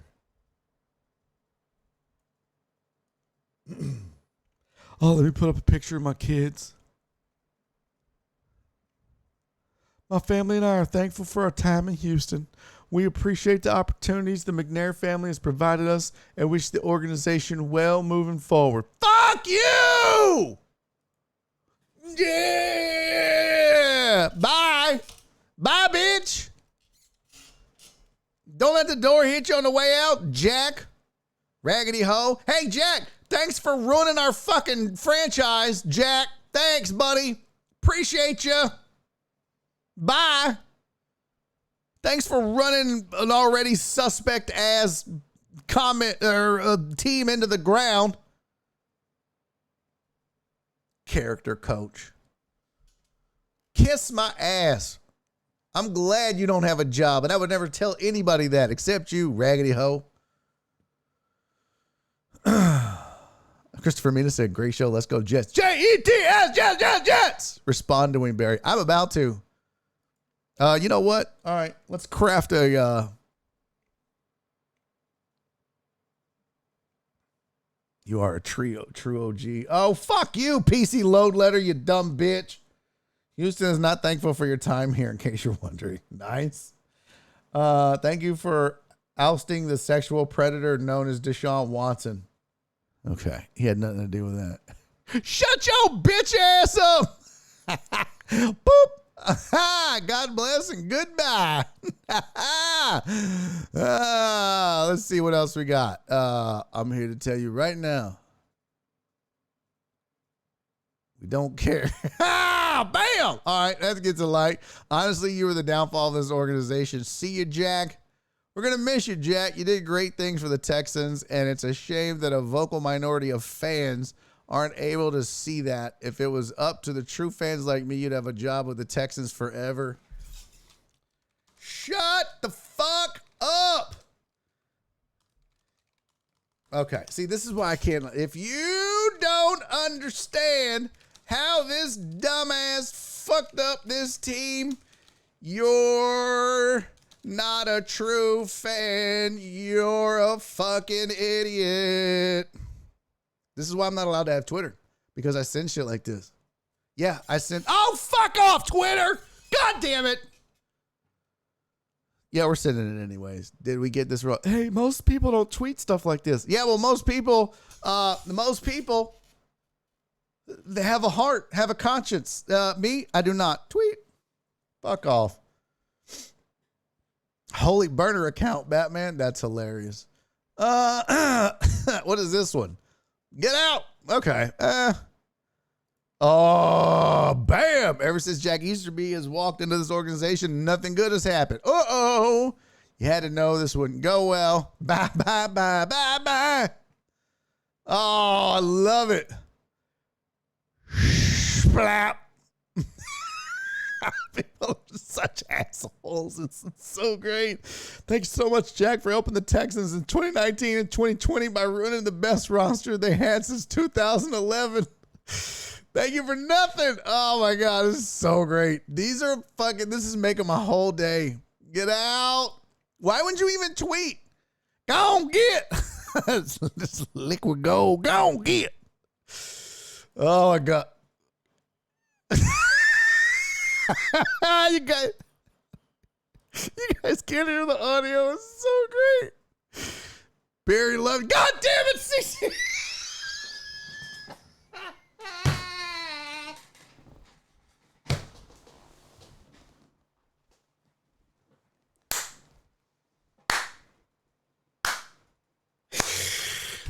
Oh my God, CC, you are the fucking best. That is hilarious. Oh my God.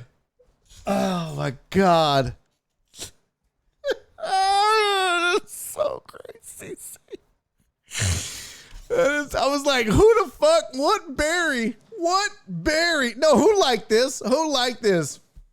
No, who liked this? No, the fuck he don't.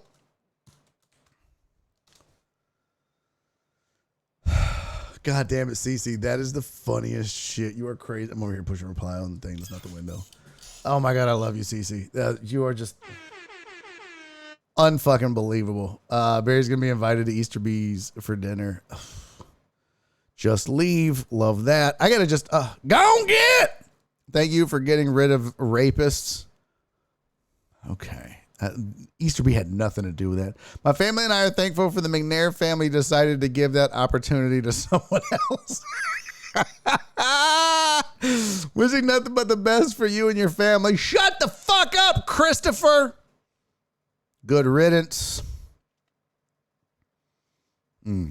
Scarface. That's not Scarface. Oh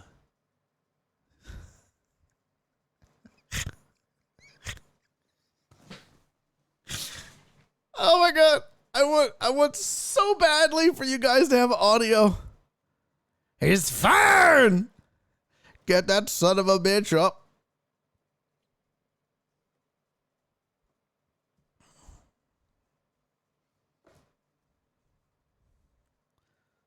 Are y'all getting that at all?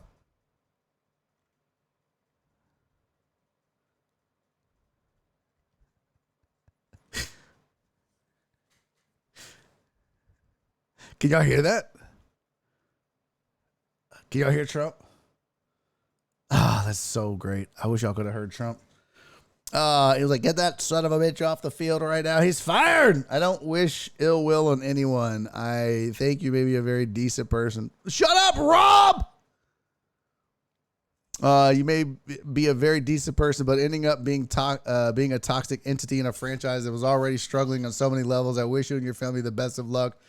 But I'm pleased with this parting of the ways. Fuck off, Rob! Say it like a man with your chest. Hey, there we go. There we go. Nope. Nope. Who the fuck is that guy? He's like, get the fuck out. Oh, I thought it was who the fuck is that guy? The queen bows out. That's so good. My work is done here. This is just great. I want to go through all these and just like them all. Thank you for imploding the organization from within, ruining our relationship with Hopkins, Clowney, Deshaun, the Honey Badger, nearly Andre Johnson, and half the city of Houston. Goodbye! Don't let the door hit you. We are not thankful for your time in Houston. Get the fuck out. This is so great. Not using John C. Prepper's account. Oh, this is so awesome. Bye, Felicia. Go fuck yourself. Oh, my God. Chat. That made my day. Cece, you are a G. That was the funniest shit ever.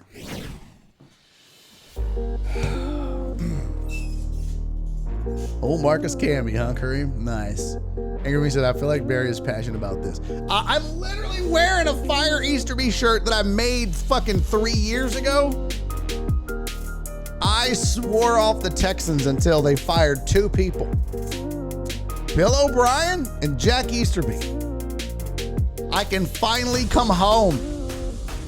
I'm finally proud to be a Texans fan again. Well, I mean, we still suck as a franchise and a team on the field.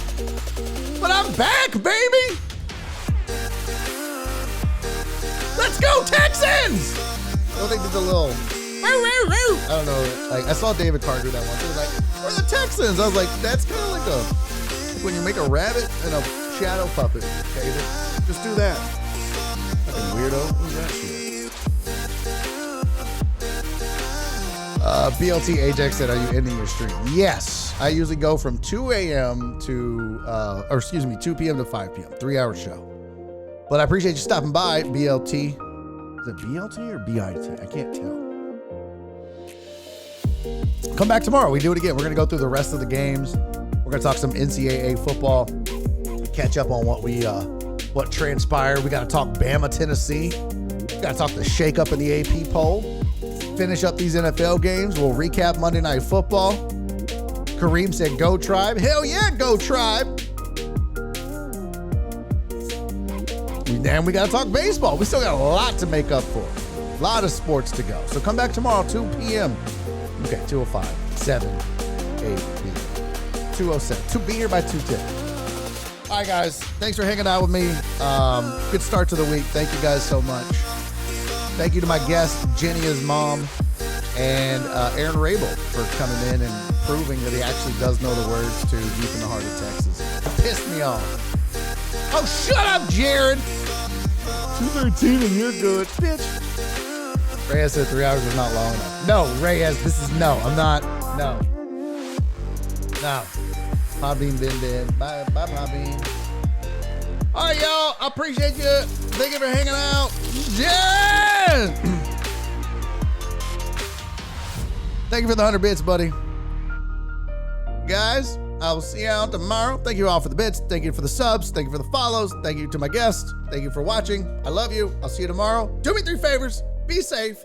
Be kind. Most importantly, love each other. See you tomorrow. And he's making a YouTube video.